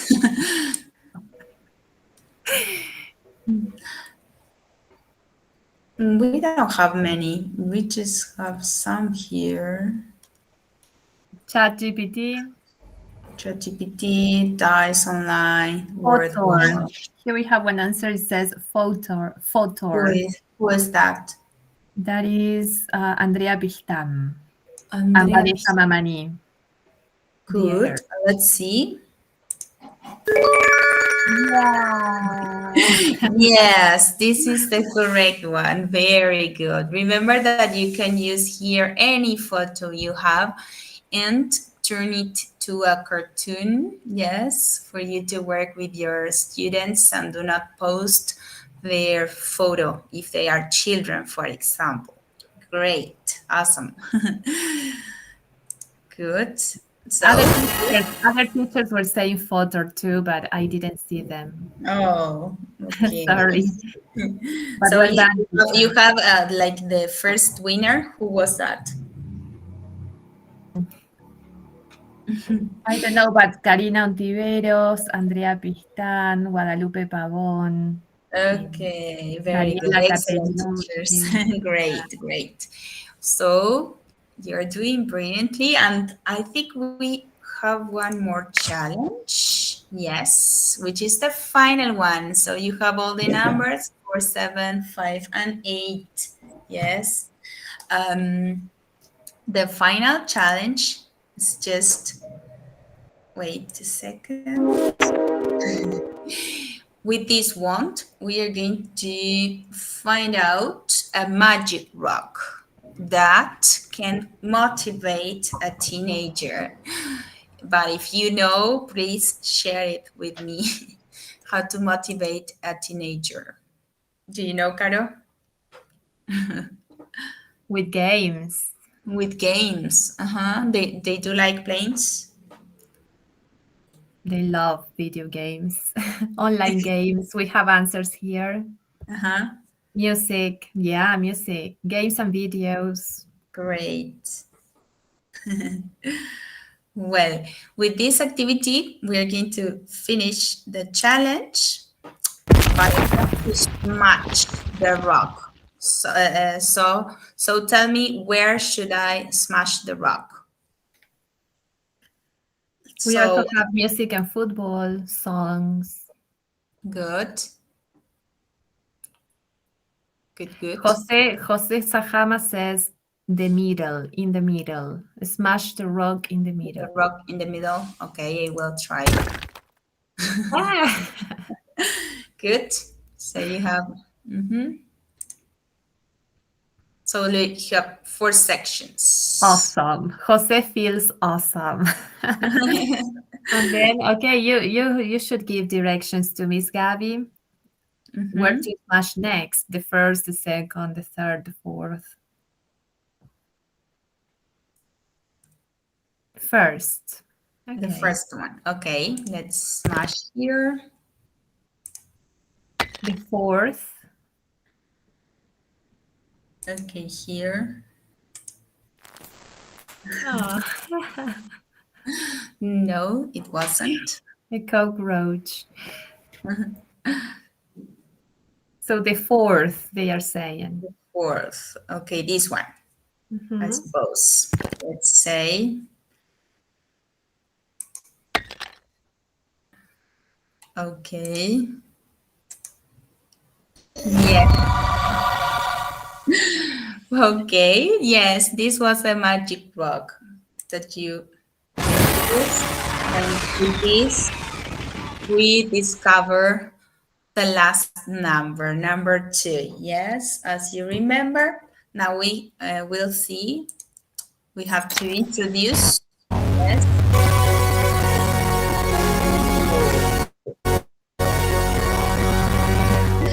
Good. Okay. With this, we are going to finish the first part of the, let's say, the presentation.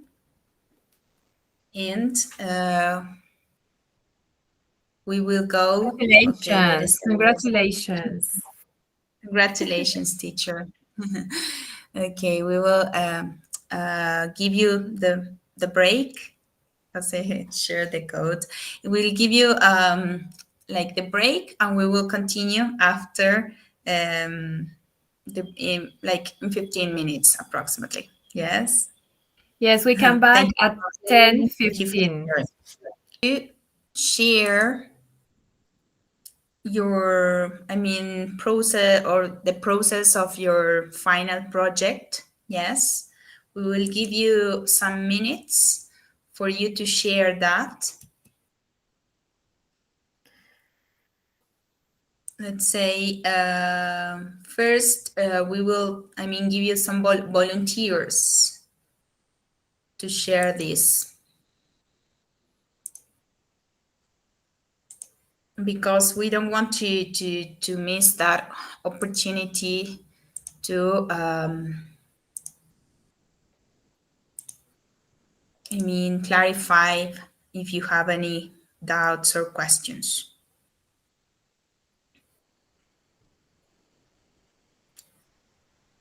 So I will ask you. I mean, I know that there was a teacher at the beginning of the session that wanted to share her production. So That is Miss Daniela Gaterinuzzi. okay, Miss Daniela, you are invited to share your project so that you can ask questions, and any other teacher too. We will have some time for you to share and check if you are doing well or if you have doubts or questions before we move on with the end of our final session.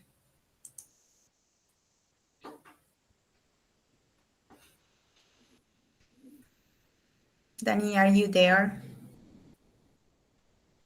She said yes, but I don't know. Would you like to share, Daniela, your lesson plan? Sorry. I was drinking coffee. Yes. I am drinking coffee. Good. Great. Can you see the presentation? Can you see the lesson plan? Yes, Daniela, we are. Okay, that is, I made another, Template? I made it in Canva. Okay? That's okay. Yes. And sorry. And I want to show the activities. Great. I have this goal to develop students' communicative competence in English using the past simple tense when discussing the lives and achievements of scientists and inventors. Yes. That goal was made with AI, Great. and then the objectives. Okay. Great. Also the materials and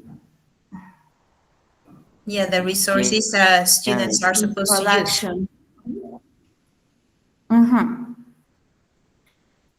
Here is the introduction.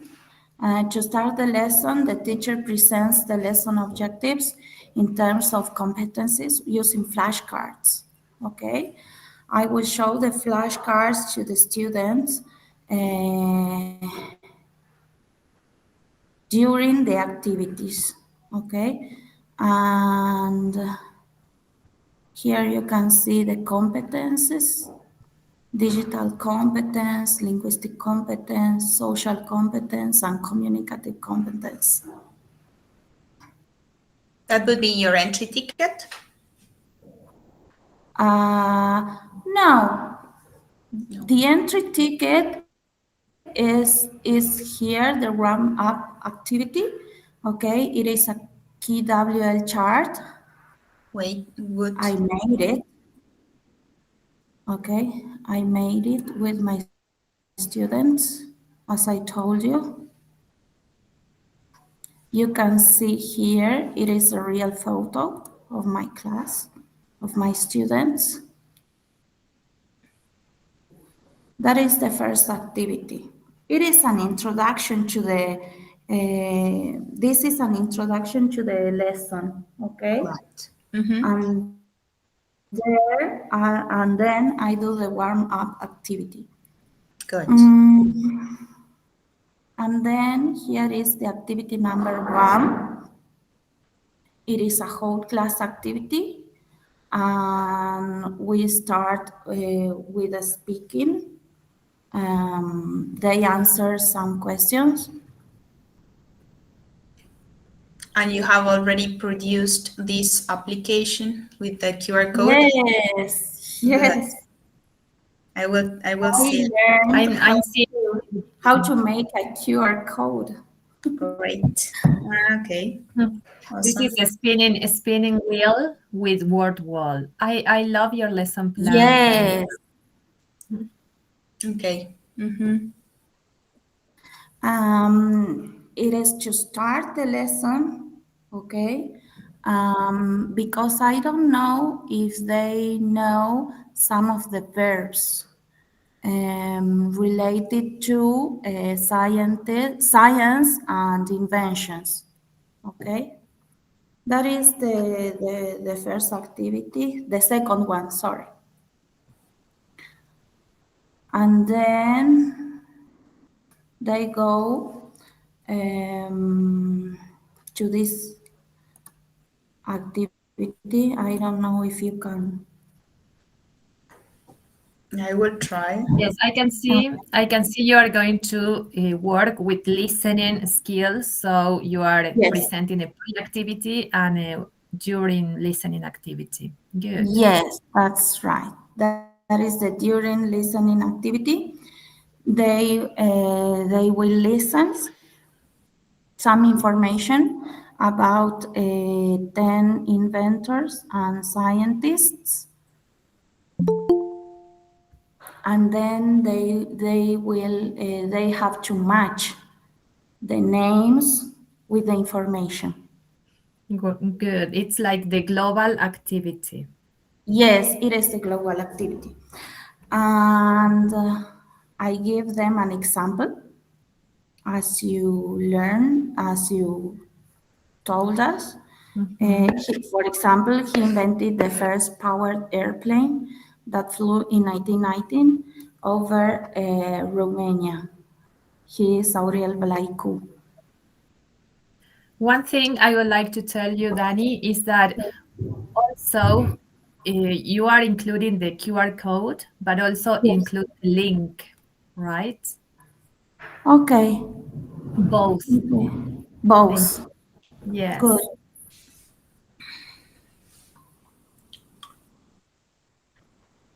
Is that everything you want to share with us? Okay, you have some Here is assessment the too. assessment. Uh-huh. It is writing activity, but also a reading activity. They have to read the different parts of the sentences, and they have to unscramble them. And students can listen the audio in activity to help them. It would be like a linguistic activity. And she Yes. wrote assessment or something, part of the assessment. Mm-hmm. Yes, I will give them a sheet, the PDF activity, a PDF of the activity. And here is the example of the PDF. Mm-hmm. Because I think that students can do activities online, can do online activities, but to remember um, what we have done in the class, they should write them on the folders. Yes. Good. To reinforce this Yes, to grammatical reinforce structure the. and vocabulary. Good. Is Is it okay? is it finished? No, there is an exit ticket too. Mm-hmm. I really like it. I like how you organize the template and the content, the context, the goals and objectives are clear and specific.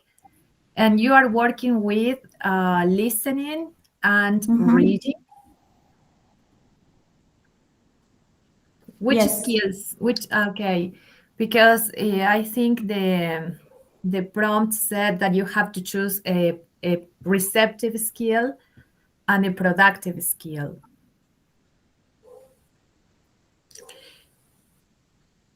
Yeah, I would say that I mean it's very clear the transitions of the activities.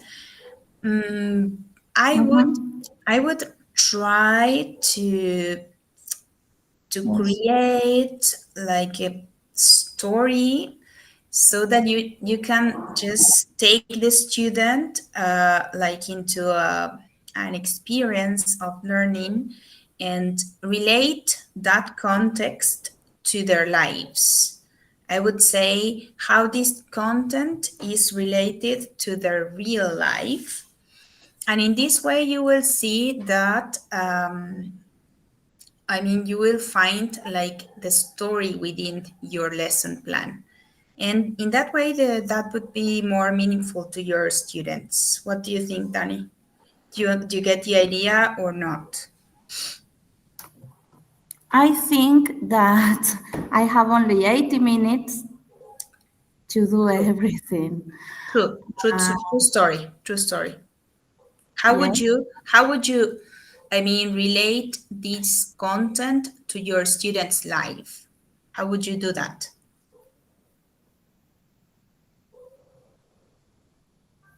I don't know. Do you have Can you any give us ideas, Sarah? can you give us an example, Miss Gabby? Like I don't know. It depends. Ah, okay. There's someone. Alba wants to. Me, sorry. Yes, I when she mentioned, or when she showed Daniela showed the lesson plan about scientists and inventions, I'm thinking about something that is on social network that everybody is speaking about. That is about CONICET streaming of the ocean, Mm-hmm. the bottom of the ocean. I think Yes. that's very something connected with science and that is connected with our context and something that is very interesting. Hmm? and So updated. Like just you giving can start an idea. yes, Yes. you can start asking what is CONICET? Have you heard about CONICET? And there you have like a group of scientists and you are working with a group of scientists. Amazing. Yeah. That's good. That was Okay, my but idea. That you like maybe you can just start like a discussion with the class talking about I mean the actual the like the context nowadays, what we are dealing in the media, and then you make connections with the what the students know now about like on the news. could it be an exit ticket?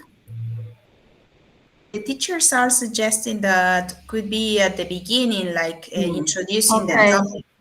An entry ticket. An entry ticket. Or maybe a Like warm-up activity A warm up, before. yes. Yes, a warm-up activity.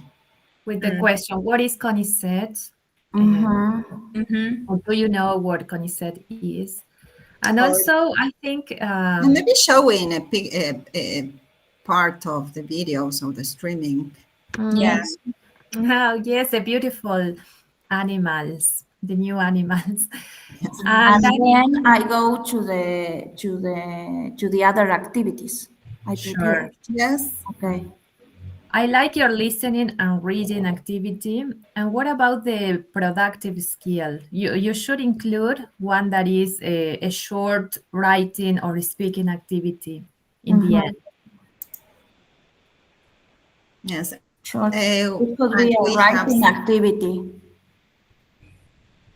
I'm thinking about a short writing activity. yeah, that would be like a very, yeah, like a short paragraph, maybe about their favorite invention, maybe. Mm-hmm. Cool. okay. Mm-hmm. Some teachers are saying in the YouTube streaming, congrats, teacher. I loved your plan. Thank you very much for sharing. Very good, Miss. Thank you for sharing. Thanks. I Yes. love it. Thank you. It Yeah. was hard to think about it because the topic is, you can do many things with that topic, but it is difficult when you plan for teenagers because you have to think about what they like doing, okay? And sometimes they don't like anything. It's true. We need the magic wand to motivate them. We have, yes, we need to be very, very, very creative. Good. Well, Yeah. well done. Well done. Well Thank done. Miss you. Alba Thank gave you you a for good your advice. suggestions. Yeah. Yes. Another, remember that you have a checklist. Uh-huh. When you finish the plan, you can check that checklist and see if it has, the plan has all the elements of the checklist. Yes, because you have questions related to all the aspects of the plan. That's true. Which app do you suggest me to do that? The checklist is below the file for the template. When you go to Campus Edu Salta, you will see the template, like the PowerPoint presentation. And below that, there is a checklist. It's an image. And in that image, you have some questions in order to, check if you have completed all the activities, and then you will know if your project is ready to submit. Okay. Okay. Okay. Thank you, Thank you. Danny, and yeah, you're very brave, and thank you for sharing because you were sick and you were here sharing Yes. with us. Thank you so much. Thank you. Good. We have a question in the chat box. Yes, I was reading that. Okay. When I try to use any digital resource, I must pay. Which ones, Nati Rios? Yeah, it depends. If they are artificial intelligence, sometimes you have 2 or 3, let's say, trials. But if you go, for example, to Educa Play or Learning Apps, they are not paid. They are probably, you have different functions that are paid, but not all of them, and you can create some things for free. If you go to WordWall, always you have only 4 for free, and then you have more applications if you pay. But it depends, Nati, what you are talking about.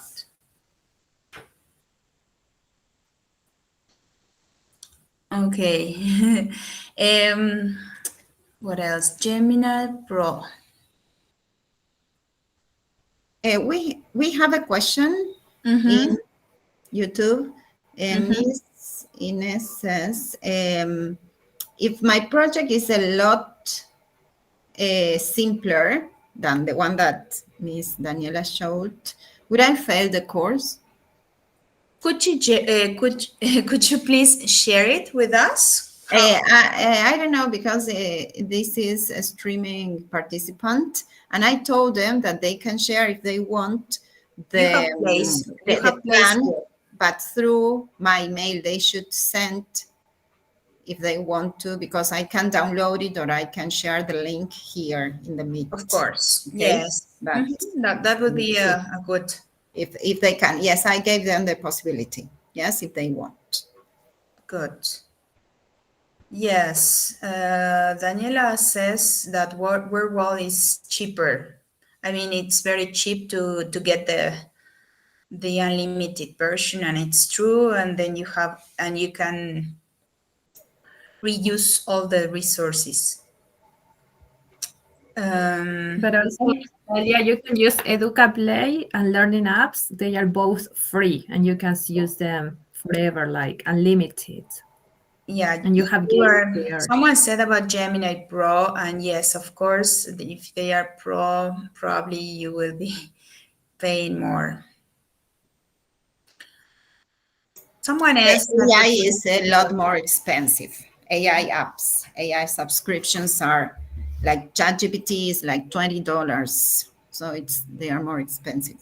And QR Miss- pages, I will share with you. I mean, one which is not QR code. Miss Gabby, if yeah. you have the checklist Yes. ready with you, we can share it here in this presentation. I cannot find it now. Okay, I will look for it. And somebody else that would like to share with us, please. Yes, it's your time to get feedback. It says here, yes, Miss Celia Luna says QR pages are paid. Yes, some of them are paid, or in some pages you generate QR codes, and they are valid for some time. So sometimes when you create QR codes, you have to check them if you want to use, for example, in the following month or the following year. But there are pages that are free, quite completely free. We are going to tell you, yes, or we are going to share those pages. Okay.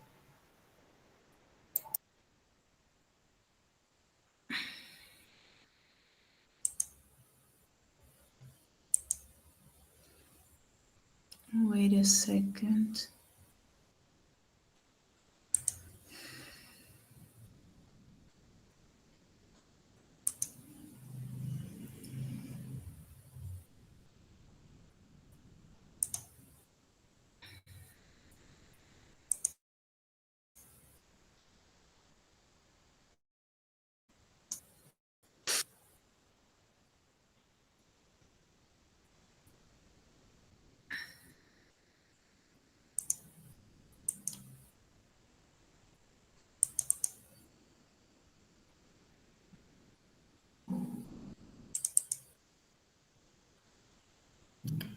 Miss Salva, who is the teacher in the streaming that wants to show the lesson? Because he or she can join here. No, she didn't say that she wants to share. She just asked if she would fail. Yes, if it's a lot simpler. Yes, but maybe she, I don't know if she can share it or not. I told them that they have the possibility to send me the link to my mail. Yes, I gave them the mail. I wrote the mail in the YouTube chat. So if they want, they can do it. Yes, but up to now, we don't have volunteers. But while, if no more teachers want to share, or while they they prepare for that or they decide, maybe you can continue with with the samples that you have or what you have planned.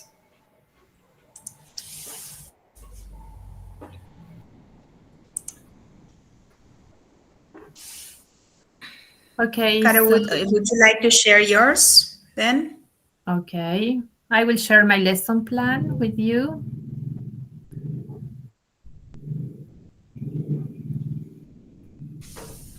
Let me know when you are seeing it, please.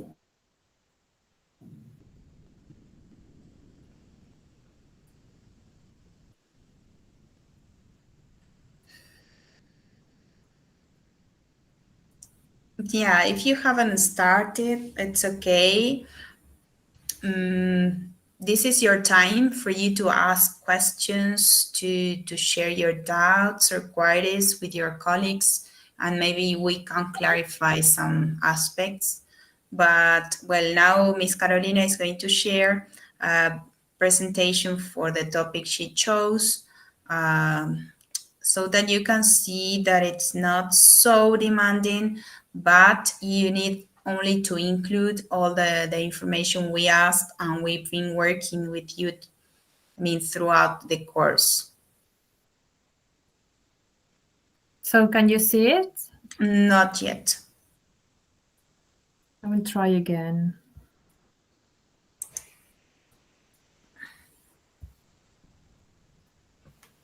There.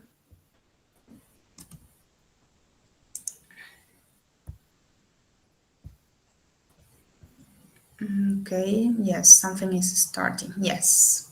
Good. Good, Now we can thanks. see it, Caro. So this is my lesson plan. My name is Constanza Oliveros, and I am going to work with third year from high school. They have an A2 level according to the Common European Framework of Reference. They are 16 years old, and the lesson is going to take 40 minutes. So the context, the name of the lesson is Daily Lovely Moments. And we are going to work with routine verbs, simple present tense, and time expressions.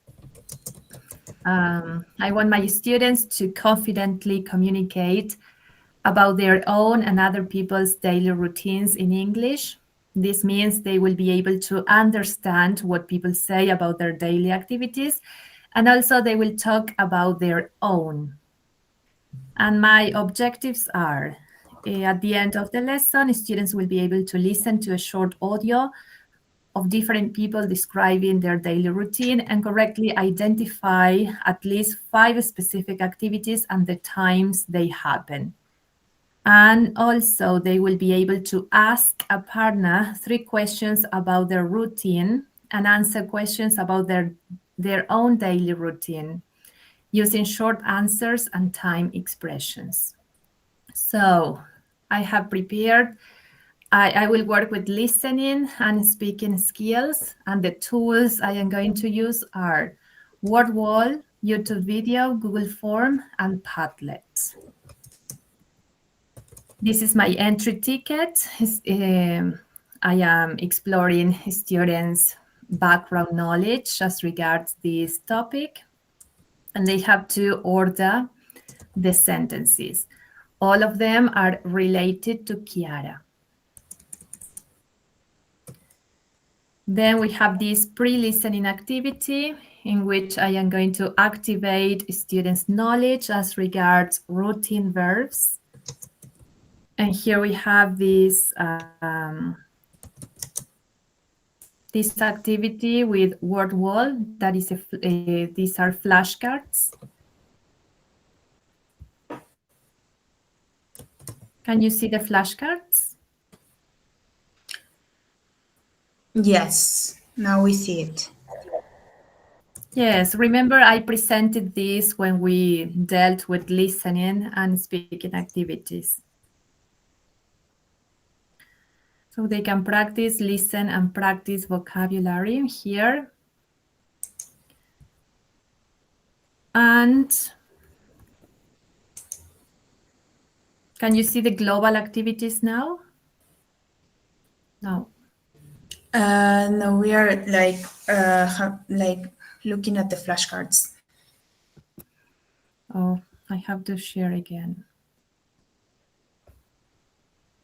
I 1 minute, well, I please. was answering these questions because in the chat, the teachers were asking if we can use one or two classes, or I think it's you can choose and you can develop the lesson plan for the like the number of classes you want. It's not anything rigid. It's flexible. You can use the time you need to develop the class, and you can combine skills, let's say, because skills are not, let's say,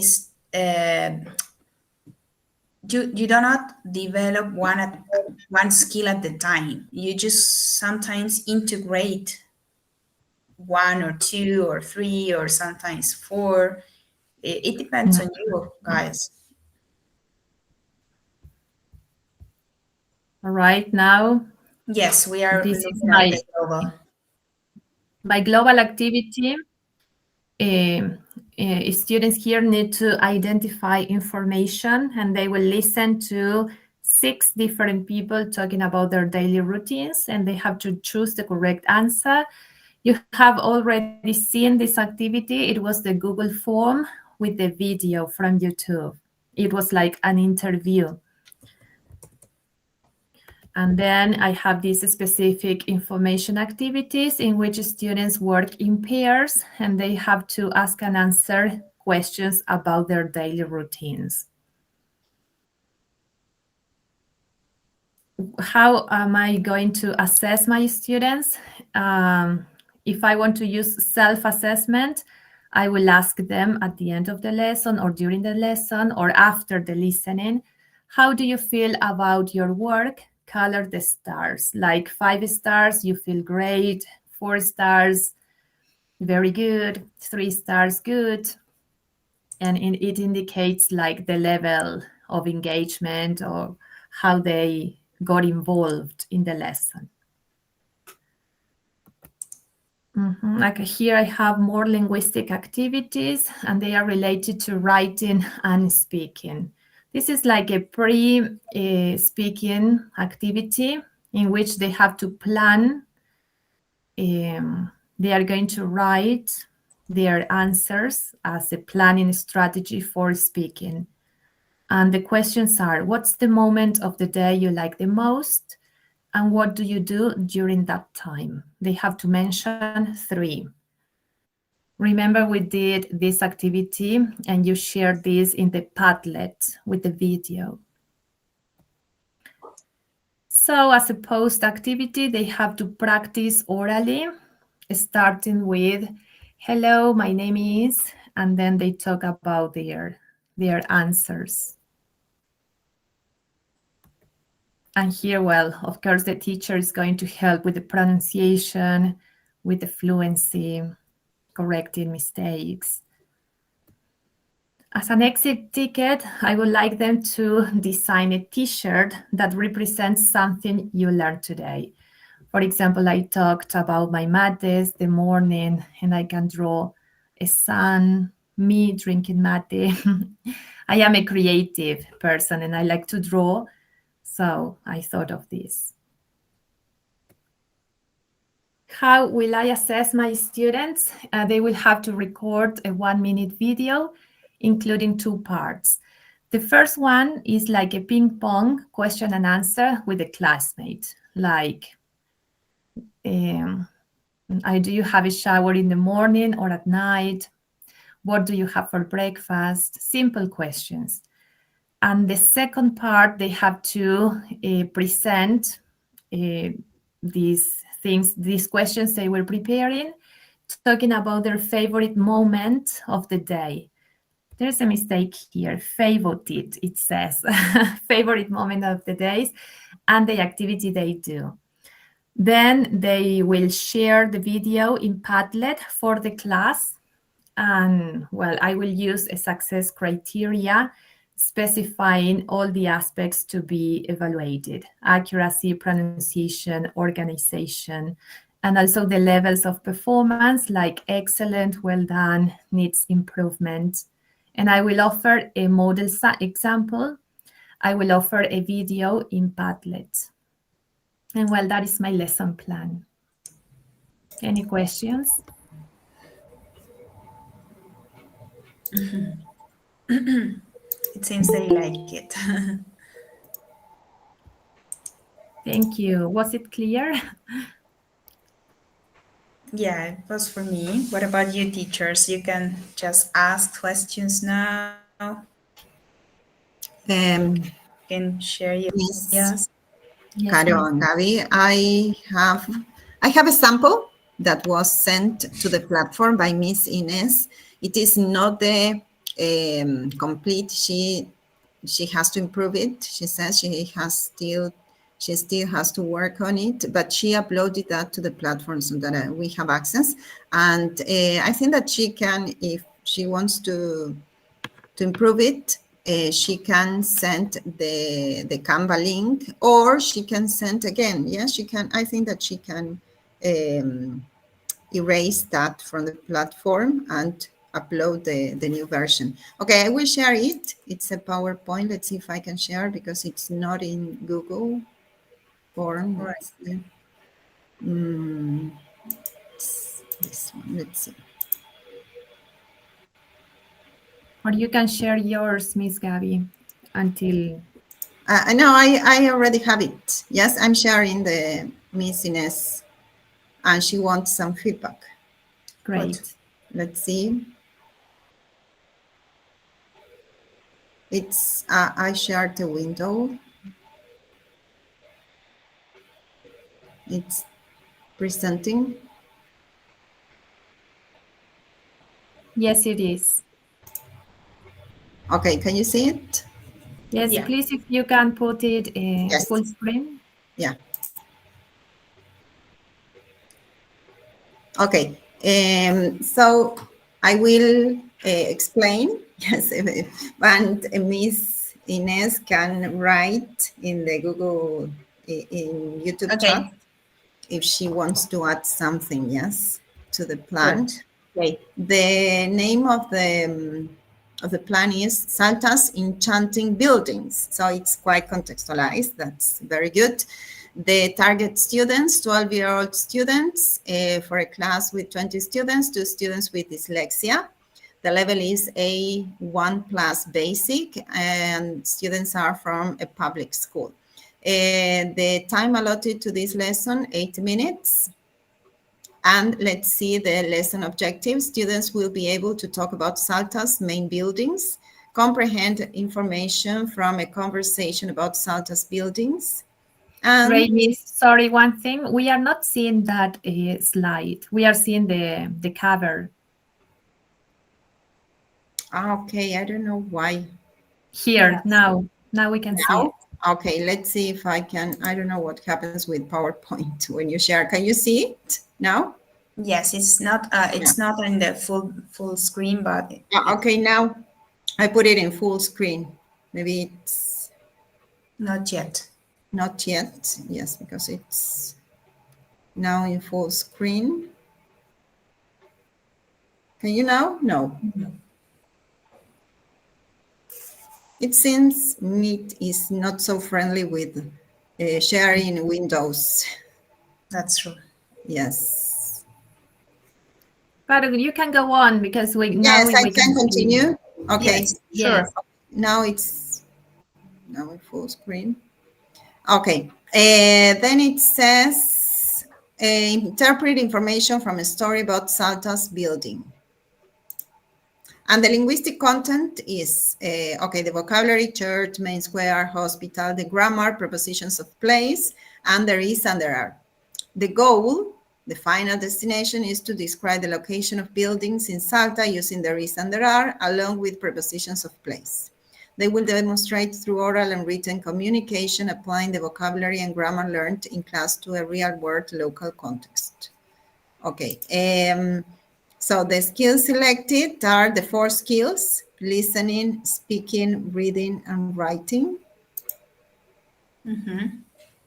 Let's see. I don't know if you can Good. see.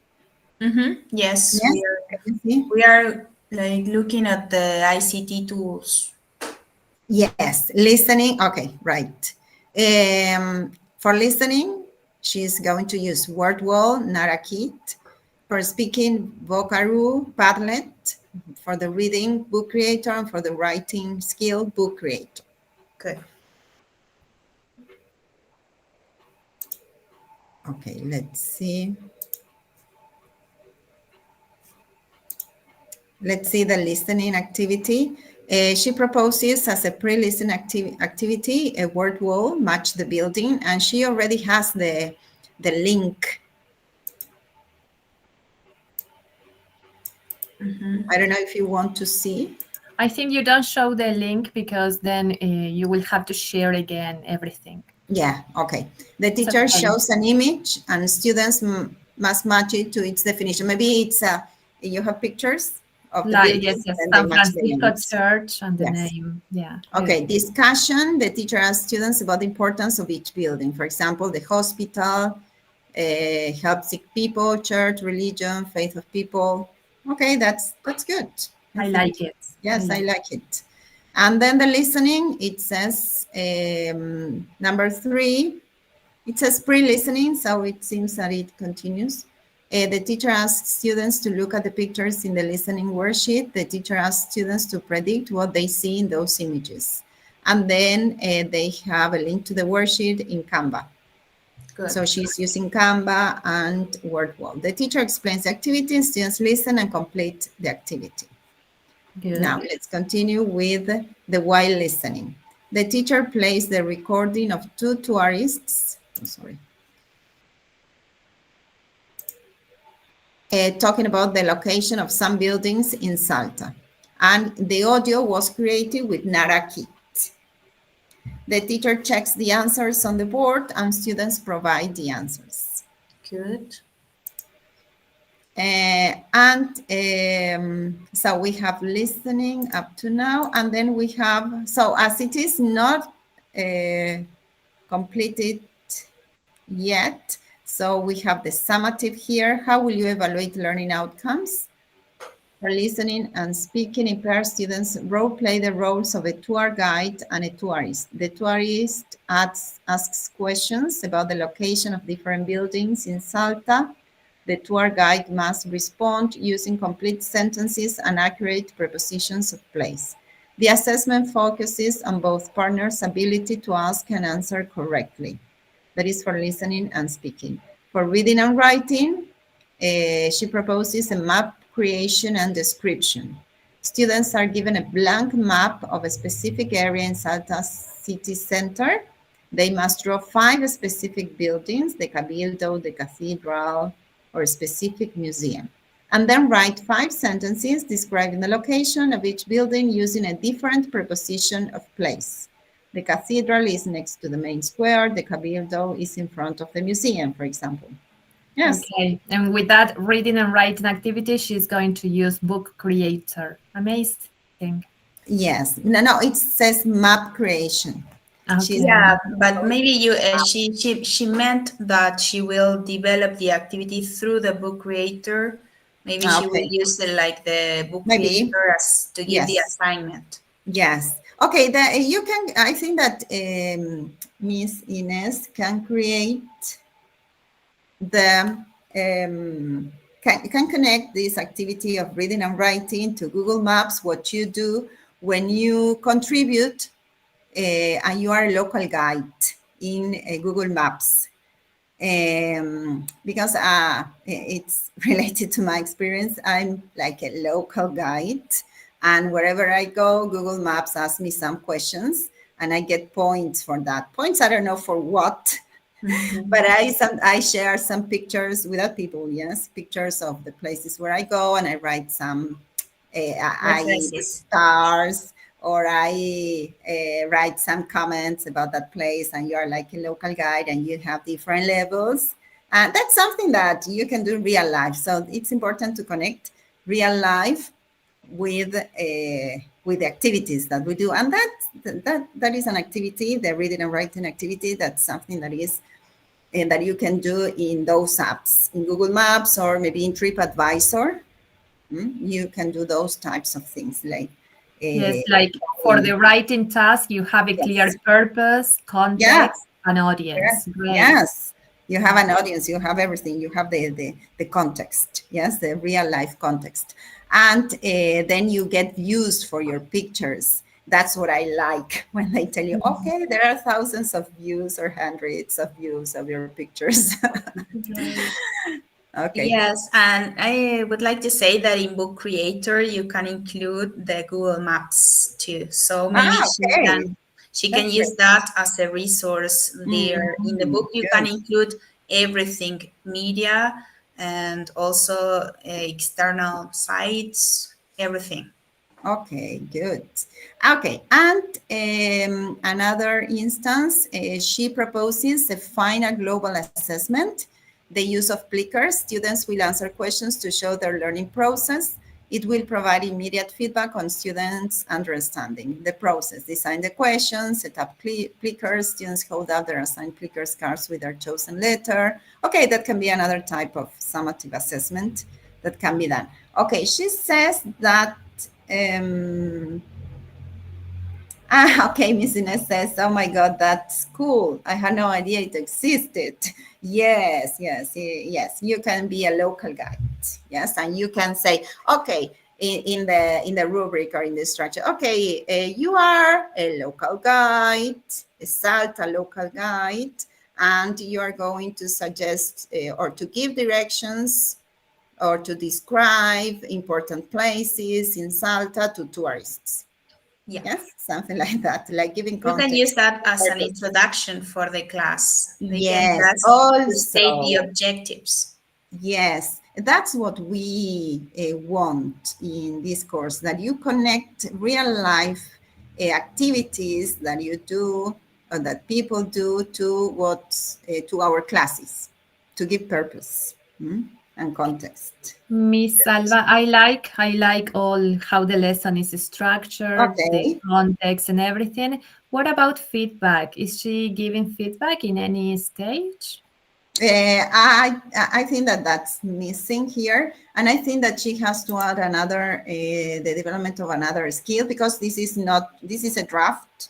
Yeah, she said that at the Yes, beginning. she said that this is a draft, and but I think it's Yeah, but she's on the right track completely. right. Excellent. Yes. Okay. So I'm going to stop sharing. Okay. Did she need any help with anything else or not? Or she No, I just- don't have any other. Okay, Miss Ines, if you would like to write something, yes, just write something on the YouTube chat.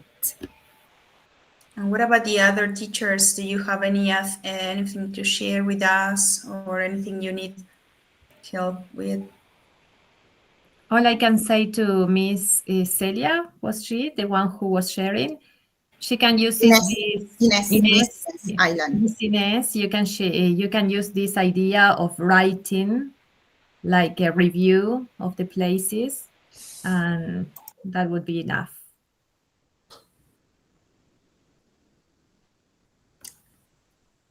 Anybody else that would Yes, like to share questions or productions? yes, we see that everybody can take profit of these sharing ideas and plans. Okay, so if you would like to share, anybody here in Meet or in YouTube, you can do Maybe it. Yes. maybe you don't have the complete lesson, but you can share your first part. Yes, Jose, we can use any template we want. It was just a suggestion, like we can give you like a plan, but you can use any template you want. Remember that the titles are there to guide you. You have to complete those sections. Okay, one teacher shared a Canva with me, Miss Andrea Pistan, but I don't have access to the Canva. So please, if you can give me access, I can share it in the class. Great. Yes, because I opened it, but I don't have access. We love your ideas, and we are doing a collaborative work because I am getting ideas from you. Amazing. That's true. Yeah, this is a learning opportunity for everybody.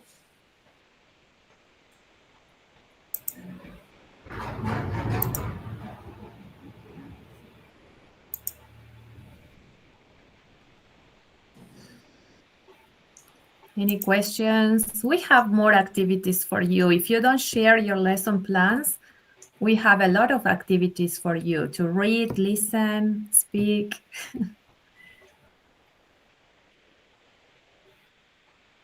Yeah, let's see if Alba gets the answer for Andrea, and then Yes, we can continue. I don't have access. I still don't have access. I will show you if you like my lesson plan. It's simpler, so you will see that you don't have to worry. I mean, okay. Can you see? Yes, it's there. Still, wait a second. Well, I will share my short lesson plan so that you can see that it's not a lot of work that we need from you. Just to think about your lesson plan. Here, I prepare this class that you have seen throughout the course, Celebrations in Argentina. Because when I was working at the school, I have fifth year, yes, of primary school. And so the linguistic content was the month of the year. I should say that I also included a verb to be, yes. Well, my goal is that by the end of the unit, students will be able to identify and describe various Argentine celebrations using basic English phrases, demonstrating an understanding of the cultural significance of these events. As an objective, students will be able to identify and state the month in which at least 3 significant Argentine celebrations occur. Students will be able to complete a guided sentences and short descriptions about Argentine celebrations using the names of the month of the year. As a pre-activity, I will brainstorm some celebrations in Argentina throughout the year using a calendar. Yes, I have to describe in my activity, and I will use this entry ticket, which will be using the die. The die to with these questions here that I created also using Canva. How many months are there in a year? What's your favorite month? When's your birthday? How many months have 31 days? Yes, this would be like my pre-activity. Then I will use some photos to describe different celebrations in Argentina and identify the corresponding month for each event. Yes, because this is like my plan for the class. Specific information activity, I will ask students to match months, different months to different celebrations. Yes, a matching exercise.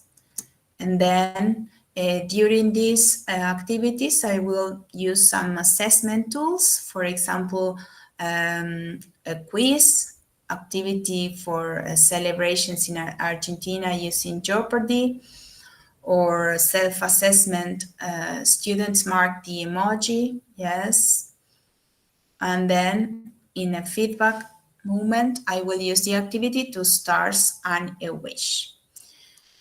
Then I will move on to my linguistic activity, which I created in World War II, and it's like a hangman. Yes, with the months of the year, because this is my linguistic content on vocabulary. And As a post activity, I will use my book that you already know, Celebrations in Argentina in the month of August. And the students are supposed to write about their favorite celebration, including their name, a picture, an audio. And I will use again my die to play a different activity to check, yes, um, the objective of the lesson, what activity they like the most, yes, as an exit ticket. And finally, at the end of the lesson, I will ask them to write about 2 of their favorite celebrations in Argentina. Yes, this will be my activity about assessment.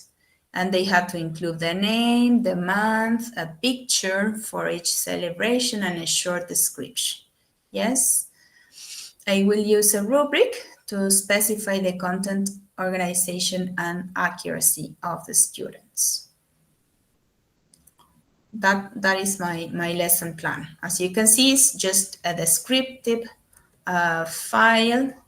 I have to produce 2, of course, 2 resources using applications, different applications, but that's all. They are sending hearts, claps, and party celebration emojis. They love it.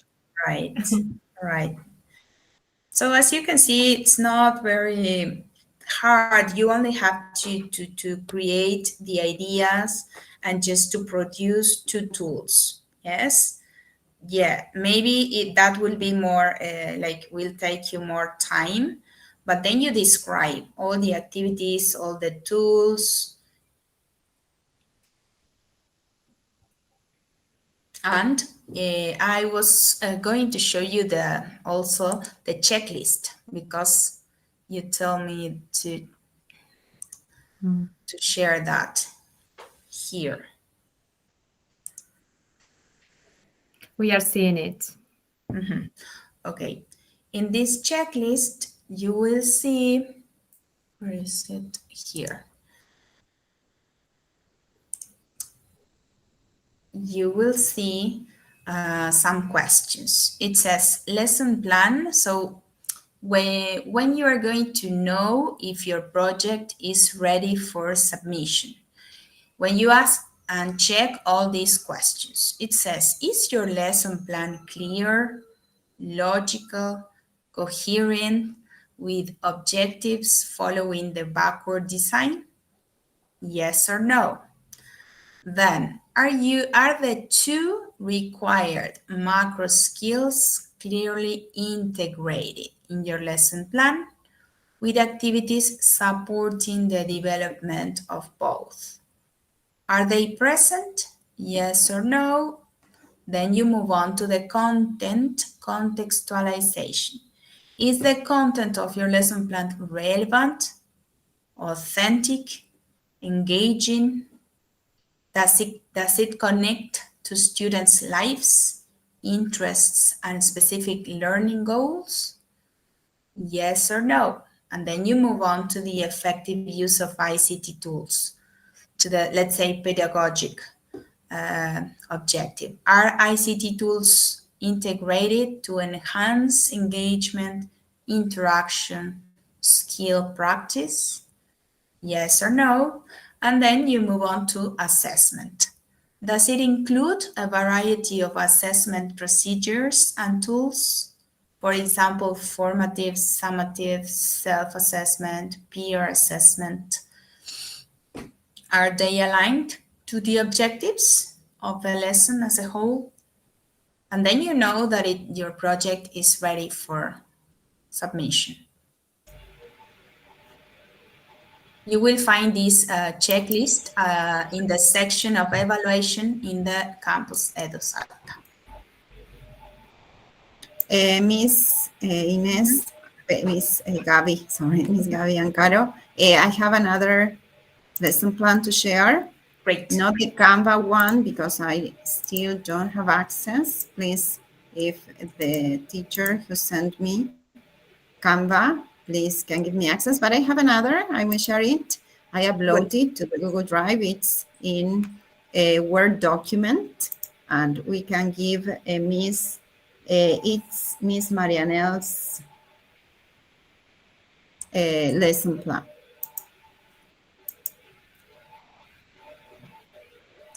Thank you, teachers, for sharing. It's a great opportunity to learn and to for a peer assessment. Okay, can you see it? Not yet. Not yet. Okay.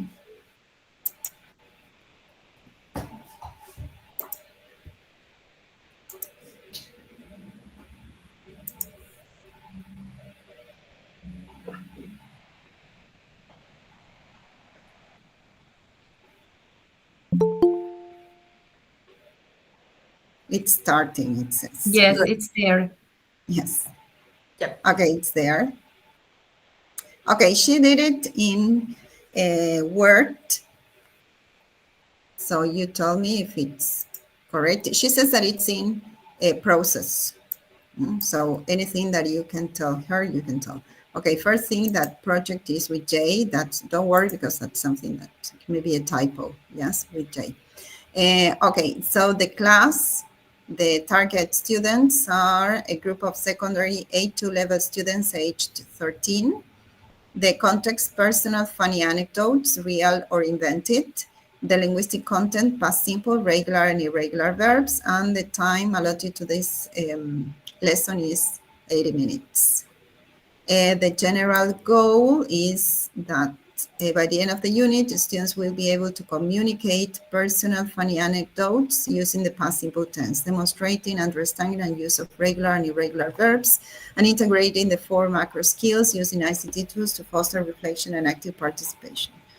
And then you have speaking, listening and speaking competencies. Students will be able to understand and retell personal anecdotes in the past simple, using regular and irregular verbs, engaging in peer-to-peer speaking activities with proper pronunciation and fluency supported by digital tools.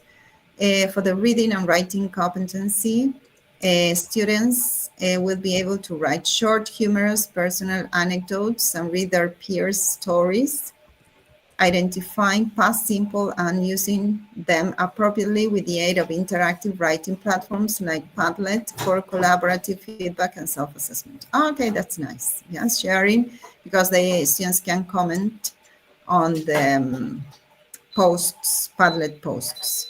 Okay, we have here the plan in the form of a formal lesson plan. So she is going to start with an entry ticket. The activity is called 2 Funny Truths and 1 Lie. Okay. Teacher hands out the entry tickets as soon as students come in. They read silently and do the quick task, circle and underline verbs. In pairs, students share what happened in their anecdotes, short speaking, warm-up. Teacher lists all circled verbs on the board and asks, do these verbs look like they are in the present or past? Yes, like in an inductive way. Teacher guides them to notice past forms and that the stories are all about things that already happened. So the ICT tool that she's going to use is a Genially interactive comic slice with each anecdote illustrated, hidden clickable verbs that reveal their present tense plus pronunciation and audio.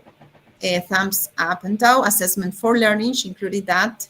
Do you think this sentence happened in the past? Teacher observes correct identification of past simple in anecdotes. Okay, so the students should show, yes, if that's correct or not with thumbs up or down. Vocabulary preparation, past verb hunt. Students match regular and irregular verbs to their past forms with funny pictures using word wall. So she's going to use the match up or find the match in word wall. And she's going to get instant feedback from game results, teacher notes, which verbs need review. Okay. Then we have the global activities, the most embarrassing moment in my life. That's the name.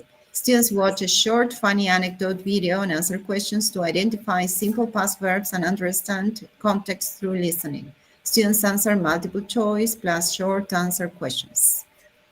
And the ICT tool she's going to use video made with NaraKit and quiz made with WordWall. And for assessment for learning, the responses in WordWall provide formative feedback. Okay, that's good. And the following activity is called Funny Anecdotes Yearbook. Students write their short funny anecdote using simple past tense. Then they record themselves telling the story and publish it to a shared Padlet wall. That is for writing and speaking. The tool is Padlet, the error notebook. Teacher writes recurring errors noticed during speaking, writing to be addressed in next lesson, the following lesson. Okay. And the wrap up, the exit ticket, the post activity.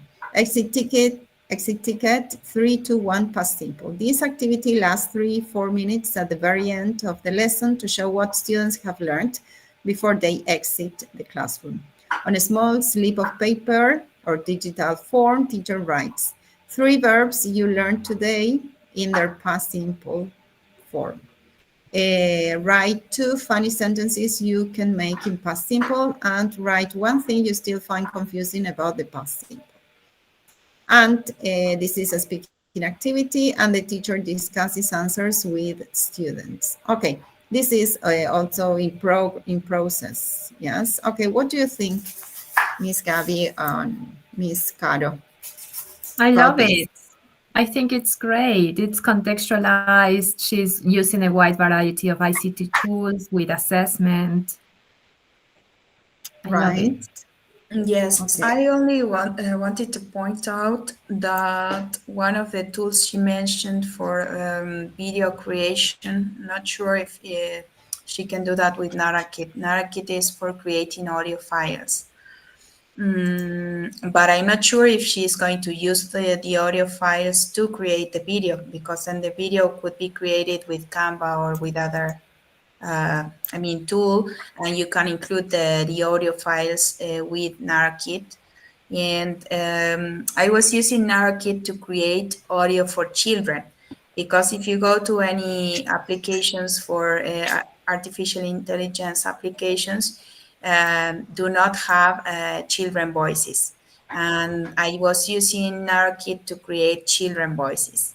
And you have only like a very limited number of audio files that you can create per day.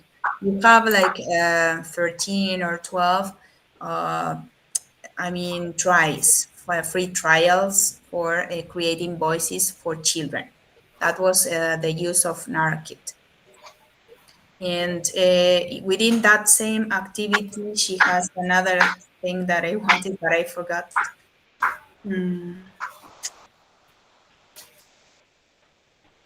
Okay, I have access to the Canva. Good. And I have already shared it, but It's beautiful. Okay, can you see it? Yes. Yes, it's so Okay. creative. Nice. Sorry, Miss Alba, before we continue, I have a question here in the chat box. They are asking if they should include a way of formative assessment, one of self-assessment, and another for feedback. The 3 of them should be. That's ideal, yes, because the template includes those types of assessment, because it's important to include formative during the process, summative at the end, and also self and peer assessment, or maybe self and peer or self-assessment to develop metacognitive student skills. I was also going to say something about the chart. For me, it's okay if you develop the chart. What you need to include in the chart is the links and QR codes of the 2 ICT tools. When you create those tools, you have to include the link and the QR code for the 2 ICT tools. That's a requirement of the final project, but it doesn't matter if you develop the chart. Yes, okay. Yes, it's... And someone else wants you to Yes. repeat about the assessment, please. Okay. Another question, you mean? What you said about assessment. That's Okay. To repeat, you mean? Yes, please. Okay. So it's the template that is shared in the platform includes those 3 types of assessment. It includes entry ticket, formative assessment, that is different checkpoints or 1 or 2 checkpoints. It includes summative assessment at the end, and it also includes self-assessment. So it's ideal that you include all forms of assessment during the lesson. Perhaps you already include all of them, and you have to verbalize or to write them in the lesson plan. So it would be the exit ticket can be a self-assessment. Yes, that's the same. Yes. Self-assessment. Exit ticket, it's self-assessment. And when you include a summative assessment, remember that it doesn't have to be a formal test or a formal assignment. It can be a presentation, it can be a craft where students have to speak about something, a model, so it's up to them. Okay, so can we see this Sure. one so Yes, that we please. give Okay, let's see it, to and then I will ask Claudia you and something. Shan. Okay, let's see. Good. So she said second year, the target students, second year of high school. Students are 15 years old from a technical school. The lesson, 80 minutes lesson, the linguistic content, habits and routines. The goal, students will achieve the correct structure and usage of the present simple. The lesson objective, describe their own school day using the times expressions, and students will be able to make a short video describing their day at school. Okay, so it has content and context, right? So let's continue. Skills, students will work with reading, writing, and speaking activities. So okay, this is process, yes? This is in process, this is a draft. ICT tools. During the lesson, students will work with EducaPlay, and in the closure, they will work with Padlet for uploading the videos, I think. And here we have some QR codes. Warm up and review. Engage students and review some verbs through a game. Introduce some sentences on the board using the previous verbs and paying attention to the adverbs of frequency. Pattern and order of sentences playing a game. Maybe they are done in EducaPlay because she mentioned EducaPlay. I don't know if we can. I will scan the code. Okay, scan the code.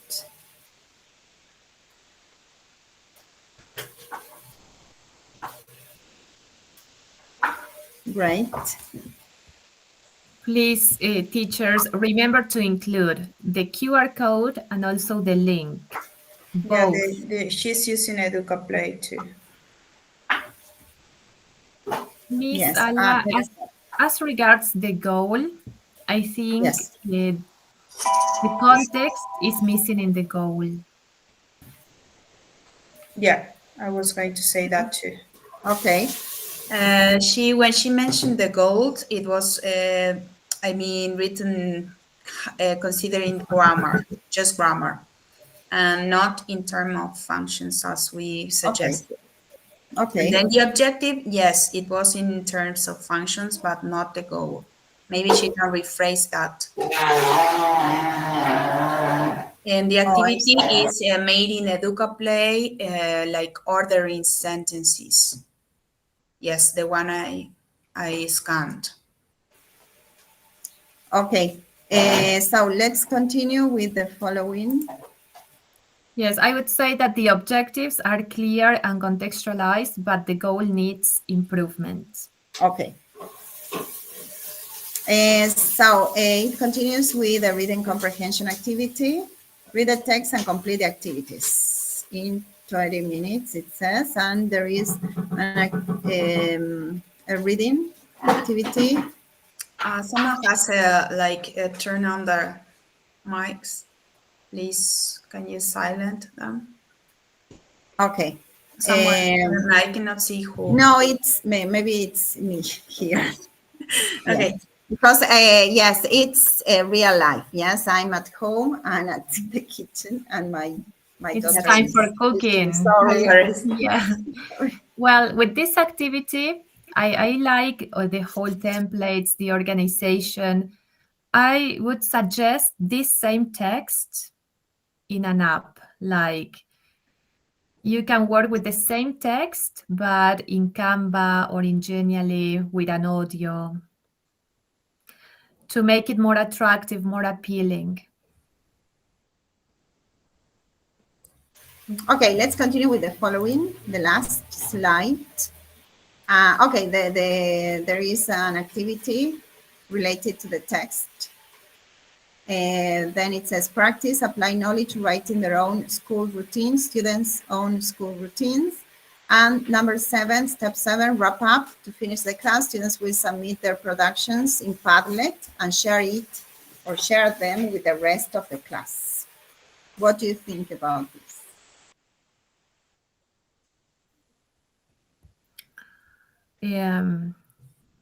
I want to read again the last task.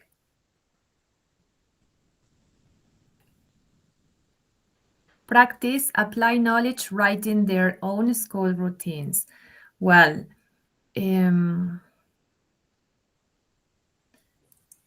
I think it needs development, like, I don't know, maybe as we said before, like you need the purpose, the context, and the audience. Like write or write to inform about your school routine to your classmates, or you need like a context and the audience and also the purpose. But was she working with a writing activity, or was it listening and reading? I don't remember.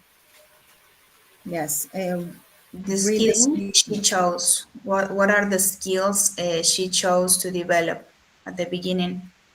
If you have Did she say that? chosen, Miss Claudia, if you have chosen writing, pay attention to that part of the She's effective integrating all task. of them.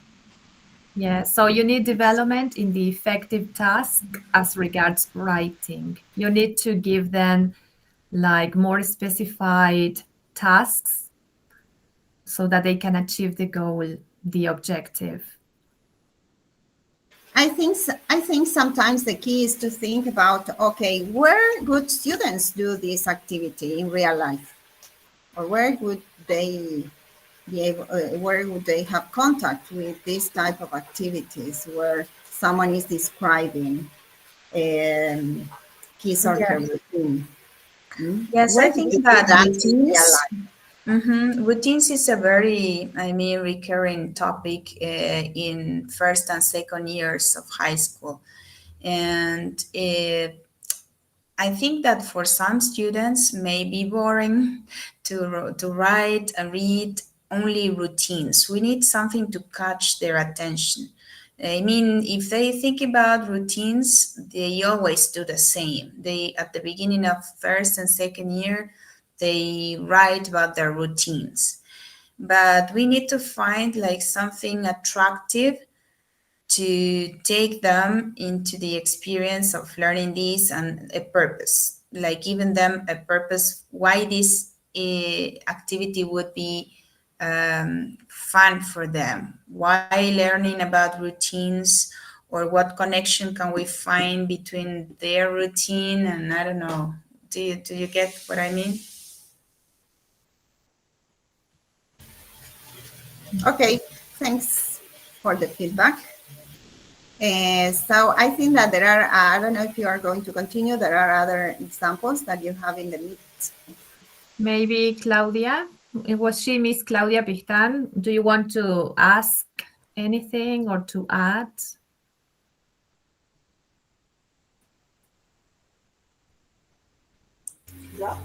No, she didn't say anything in YouTube, but it's in process. Yes, she says that it's in process. So anything that you say, that's useful for her. Okay. So I think that you can continue with other examples that you have in the meet. Sorry. Do we have some more here? Anybody that wants to share? Jose, you always participate. I need some advice to continue with my project. Okay, Andrea. Yes, pay attention to the effective task in writing because I think you need to develop that part more. Yes, but afraid. Why, Jose? No, don't be afraid. Don't be nervous. No. Share. Come on. We love seeing your productions. We really do. We are enthusiastic and we are glad that you're taking part of this course. So we want to see the results and your productions. Yes, and we want you to finish and complete the process. And of course, we will always have more, I don't know, to learn everything. Yes, we will have more opportunities to get together and share more tools. God This help was us. an amazing group of teachers, and we are And a still funny learning. and a funny group because they play a lot of jokes here. Mhm. God help us, they are saying. Through the So platform, you will find a different. I don't think we will have the time to share one more experience or one more lesson plan with you, but you will see some other activities. yes, a new website to discover different skills. There are ideas suggested by other teachers. For instance, Miss Fernanda says, what about using Roger King's routine, who is a singer, Argentinian singer, or Macy's, like connecting with famous people, or making a script for a video for TikTok showing a famous person's routine or their own routine in TikTok as influencers. Yes, like play the role of an influencer, something That's like true. that. Totally, I agree with that because those are the topics which are on the media right now. Yes, I love it. To connect with their leaders like football players, singers. Okay, Jose says that he's trying to share. Any Mhm. problem? Or you can share the link, Jose. Maybe we can help We have some sharing. comments. I learned a lot in this course. Thanks. Thank you. Yes, we have 20 minutes left. If you want to say anything, like giving feedback for us, he's But uploading it. we only have 4 minutes before sharing the attendance. We have still time to share comments and everything you want. Good.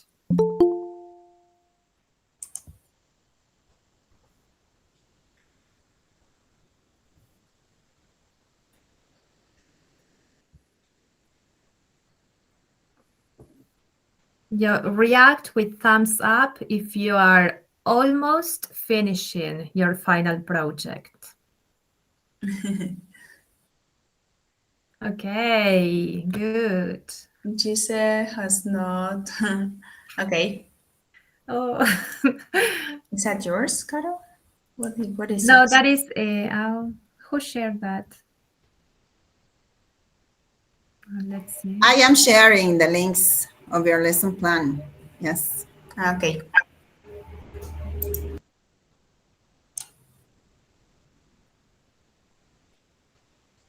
Maria Luisa says that we have learned a lot. However, it's difficult to think and blend the whole together. Yes, it will take time until we are used to it, of course. Yes, but remember that we said that it's describing, just describing what would you do with this content. So you have all the power in your imagination. You can do everything you want with your imagination. Then it's difficult to put it into practice because of all the constraints, maybe technology or but you have to describe what would you do and how would you contextualize all the content. And then you develop 2 ICT tools. That's all. It's not, it's nothing impossible. Maybe it would be difficult to put it into practice, but remember that we are learning and we are using that when it's possible in our classes.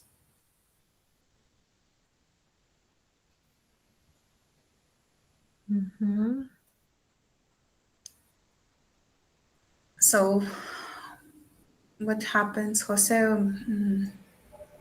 Okay, I have some comments while he shares the project. Miss Andrea Pistan, the designer of the previous lesson, says, thank you for your suggestions. In fact, my first idea was to make the student create a video as if they were TikTokers.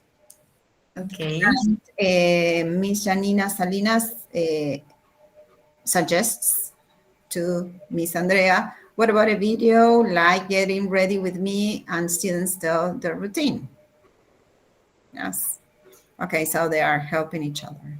I love Get Ready With Me. Yes, I want to participate. And then it says, okay, Miss Fernanda says, or exclusive. Emilia Clark is coming in October. What about preparing a tour for her to visit Salta? Okay, that is related to the previous lesson. Okay, I don't know who Emilia Clark is. Miss Fernanda, can you explain? I think she's an actress. Here actress. knows about who Emilia Clark is, or do you know? I think she's an actress. We have Jose's presentation there. Miss Gabby, would you like to share? Sure. Where is it? In the chat box. The chat box. Wait a second.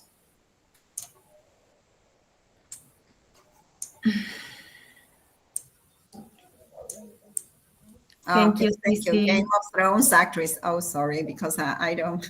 I have never watched Game I'm of one of Thrones. those who never watched Game of Yes. Thrones. Sorry. Me too. Congratulations to you. Wonderful. I wish you gave us many training workshops like this one. Oh, thank you, Cici. We cannot. Okay. Truly grateful for this specific training opportunity. It's not common for ESL teachers to have access to such professional development. Thank you so much, Gabriela. Okay, I will share Jose's presentation here.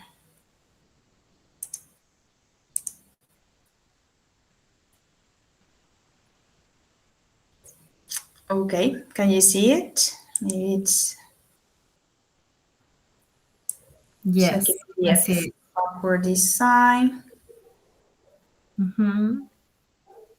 Okay, I will read. This lesson plan has been designed as part of the final assessment. It integrates theoretical perspectives from contemporary educational research and practical applications. The plan aims to address the needs of a diverse group of secondary school learners while promoting inclusive language, communicative competence, and active engagement. So far, so good. Wow. It has an index too. All right, rational. Okay. Looks nice. I will go to the topics. My family and I, 40-minute. Is it one module, Jose? I think it's only half part of it. Skills, listening, and speaking. The class is first year of secondary school, 15 students. So it's a small group in a rural context with mixed abilities. The goal is to enable students to introduce and describe their family members using verb to be, simple present, relevant vocabulary, inclusive and respectful language. Yes, my family is very, hard topic with students sometimes.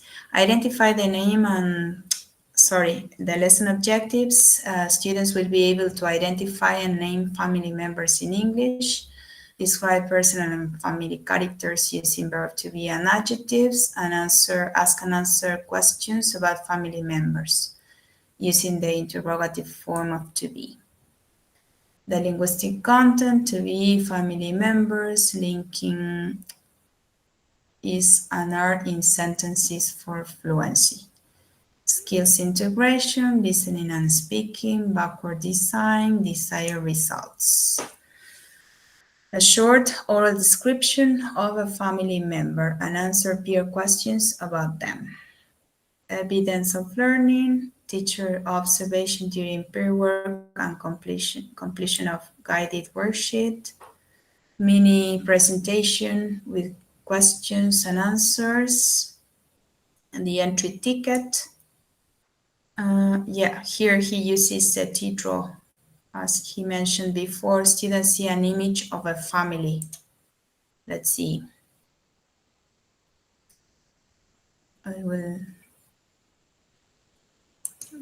Wow, I like this one. Yes, I like all the outline, how he organized the It's very clear. very clear with all the steps of backward design, amazing. And the rationale is like an extra good. Yeah, here, great. Then it says teacher shows a video for guessing. Okay, students, match characters. Maybe we can see the video too.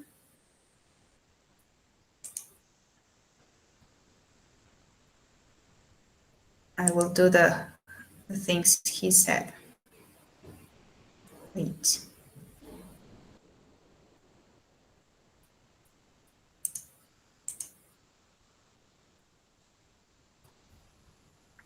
I love it, Jose. I think it's wonderful. The Can you objectives see the are, video? yes, we can see it now.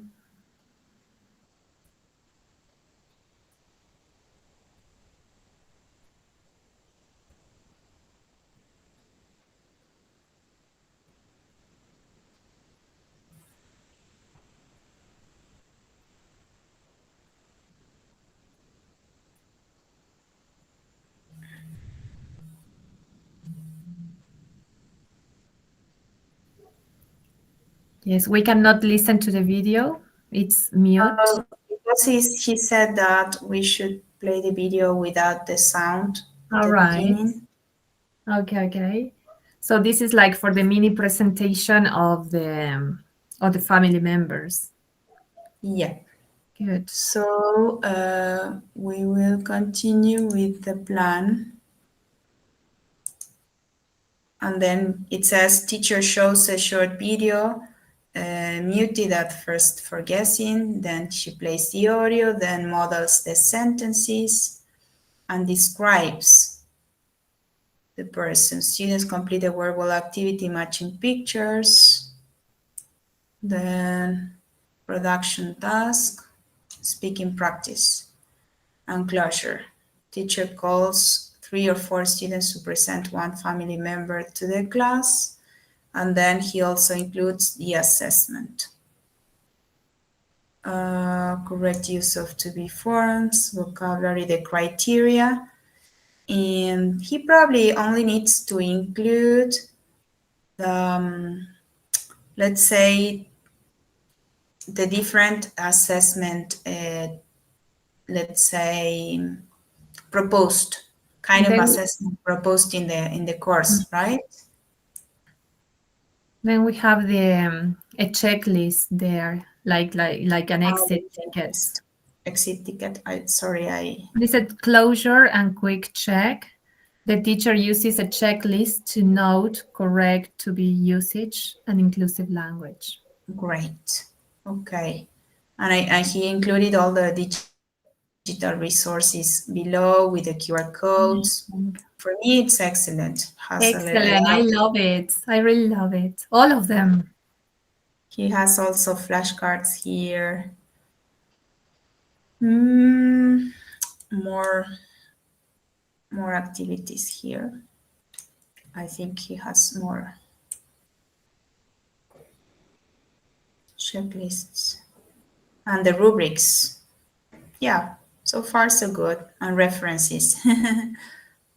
That's a lot of work.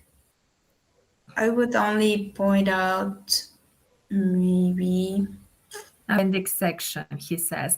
I think your lesson plan is to publish for an international magazine.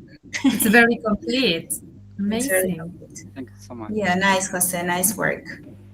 It's in process too. Just check the title, like you have that spelling mistake in backward. Only that is the only mistake there. Yeah, maybe we can, but we will be working with some issues on inclusive inclusion. Sorry, that would be something to develop in the following workshop or course.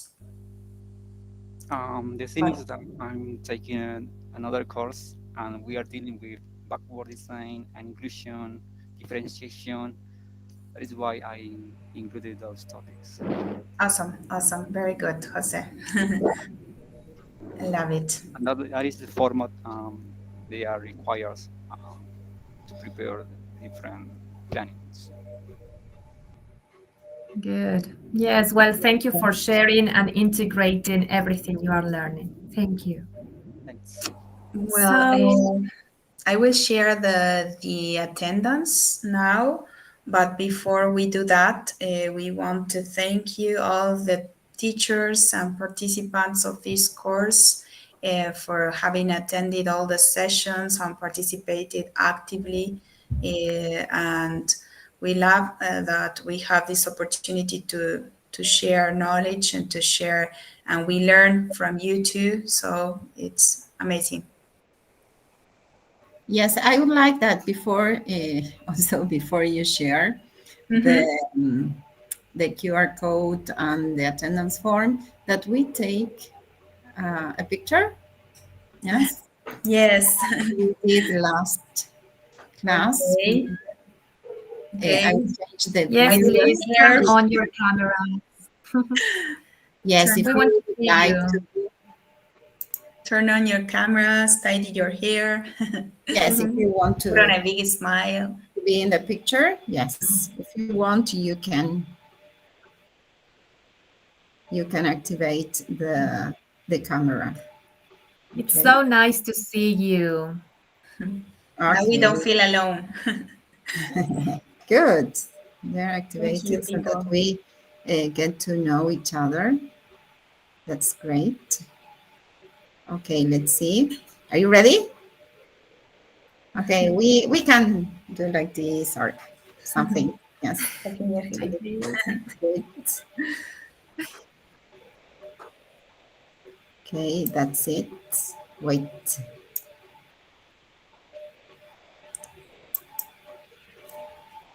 Okay, it's already done. Thank you. Thank you. Thank you, people. Gisela, Laura, thank you for turning on your cameras, Daniela. Thank you. That's done. Okay, we have, okay, so we can share so that, yes, if teachers. Yes. Wait a second. And I will share the link in YouTube. Yep, for sure. Wait a second. Laura, Saya, all of you, thank you for being there. I will read the comments until you check out the attendance. Thank you so much for the opportunity of learning new strategies and ICT tools. Thank you, teachers. You did a great job. I have learned a lot. Thanks for sharing. I'm getting great ideas for my project. Also, thanks for this course. All the tools and information that you shared are really interesting, enriching, and useful. We are so glad that you enjoy the course and the content.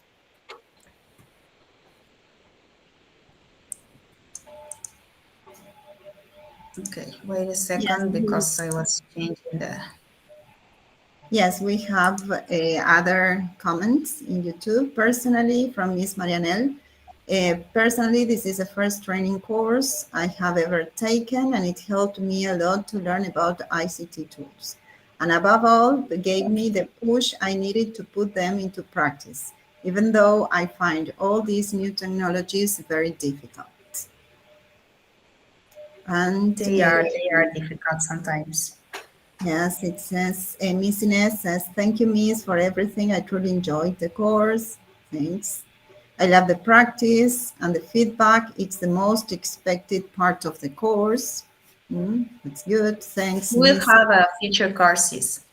This year we are planning to give two more, but they are shorter. They are only workshops or seminars.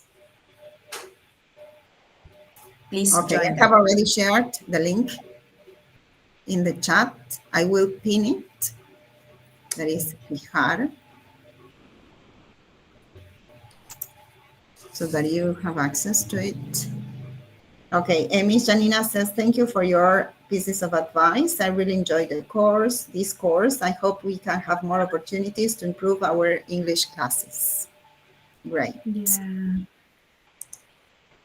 Yes, you already are great teachers, but with all these new strategies and tools, you will be even better, the best teachers. Yeah, it's really hard to attend the course on Monday mornings, and so you are very brave.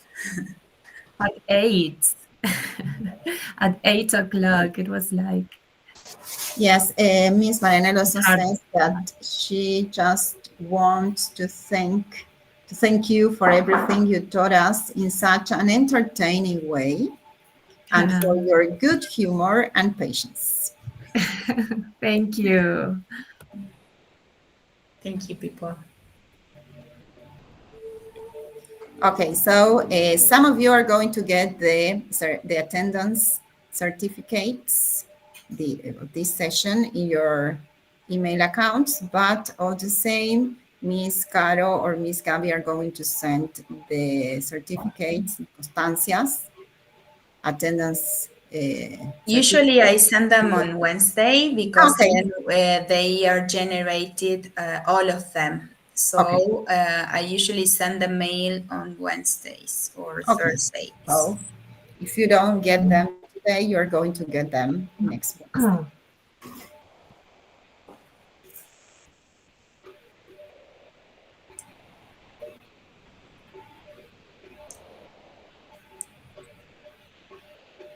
We haven't sent the link through the chat here. Yes, yes, I have already sent it. Okay. But Was if you want to Stephanie share it has again, we can, yes, it's pinned. okay.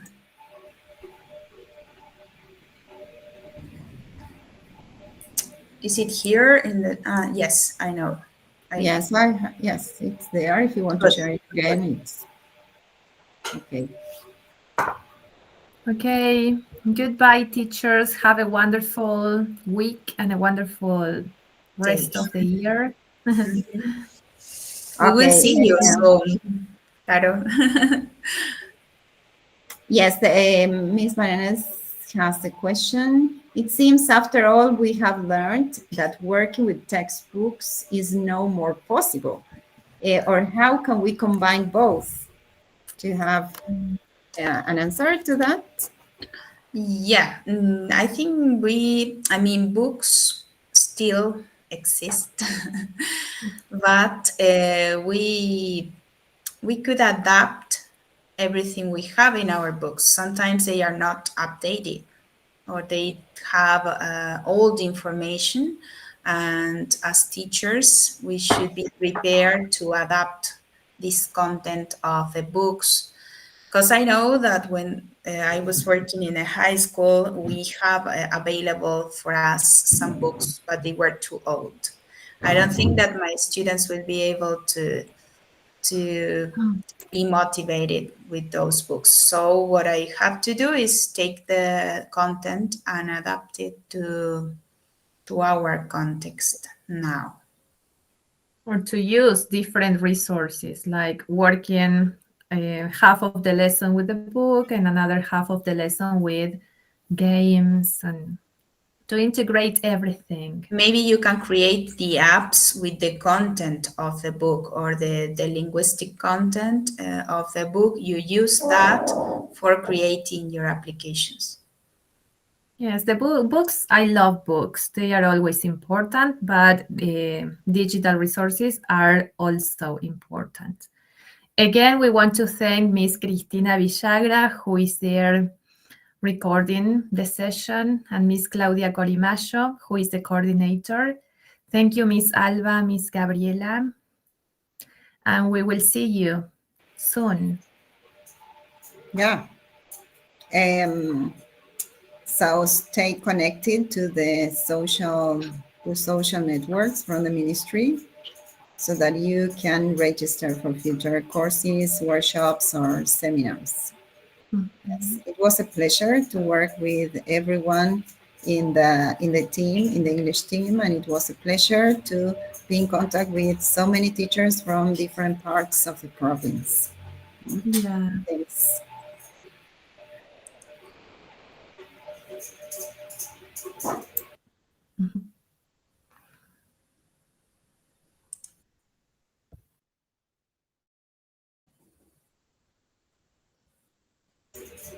And thanks for everyone who is connected to the YouTube streaming and they actively participate, and they have been actively participating in all the sessions.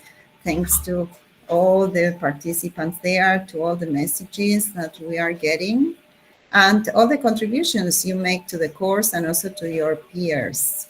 That's great. So we form a community of teaching practice.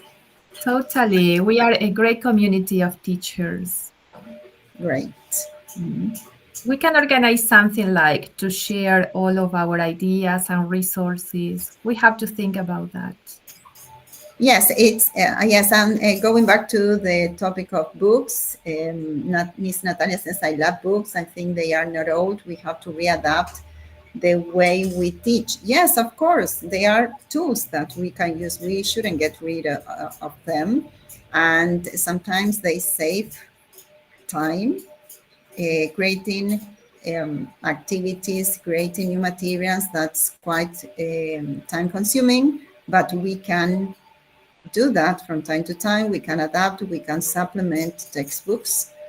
And that's the idea, that we contextualize books, because most books that we use, not all of them, of course, I'm not generalizing, are meant to be sold to the global market. Yes. So that's why we should contextualize them. Yes, it's another chapter about books because they also have a political stand always. And that is where we should intervene. Yes, it's like there's a hidden curriculum, and there are topics that are banned by publishers, by companies, and they tell the designers not to use certain controversial topics such as religion and politics. Okay, but they do have a hidden curriculum, and our task is to contextualize and to know how to analyze books and to include everyone. There are alternative materials that you can use, but they are not widely published or advertised.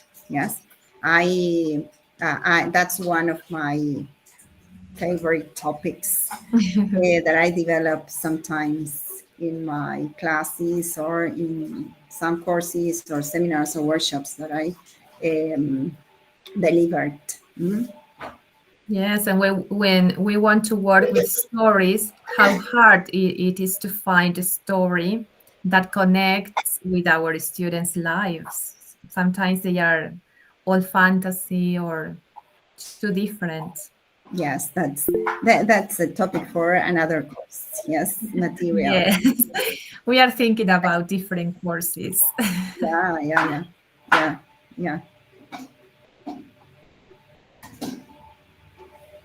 But the group of teachers, this group of teachers were amazing. They participated, they liked the content, they designed wonderful activities. So Yes, good I job. hope that, yes, we hope that all of you upload your projects. Yes, remember that. Um, everybody can design, and it shouldn't be complex, as you could see. So take your time. You have 2 weeks to complete. So we hope that most of you, all of you, upload the project, so that we have Yes. many teachers that certificate or get their certifications of this course.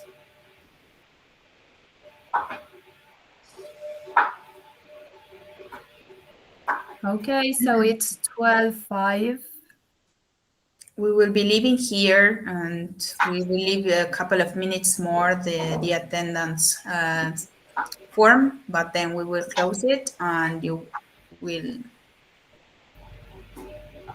get your Okay. certification in 2 days approximately, if you haven't now. Okay. So thank Thank you. you. Goodbye. Bye bye, Bye. girls.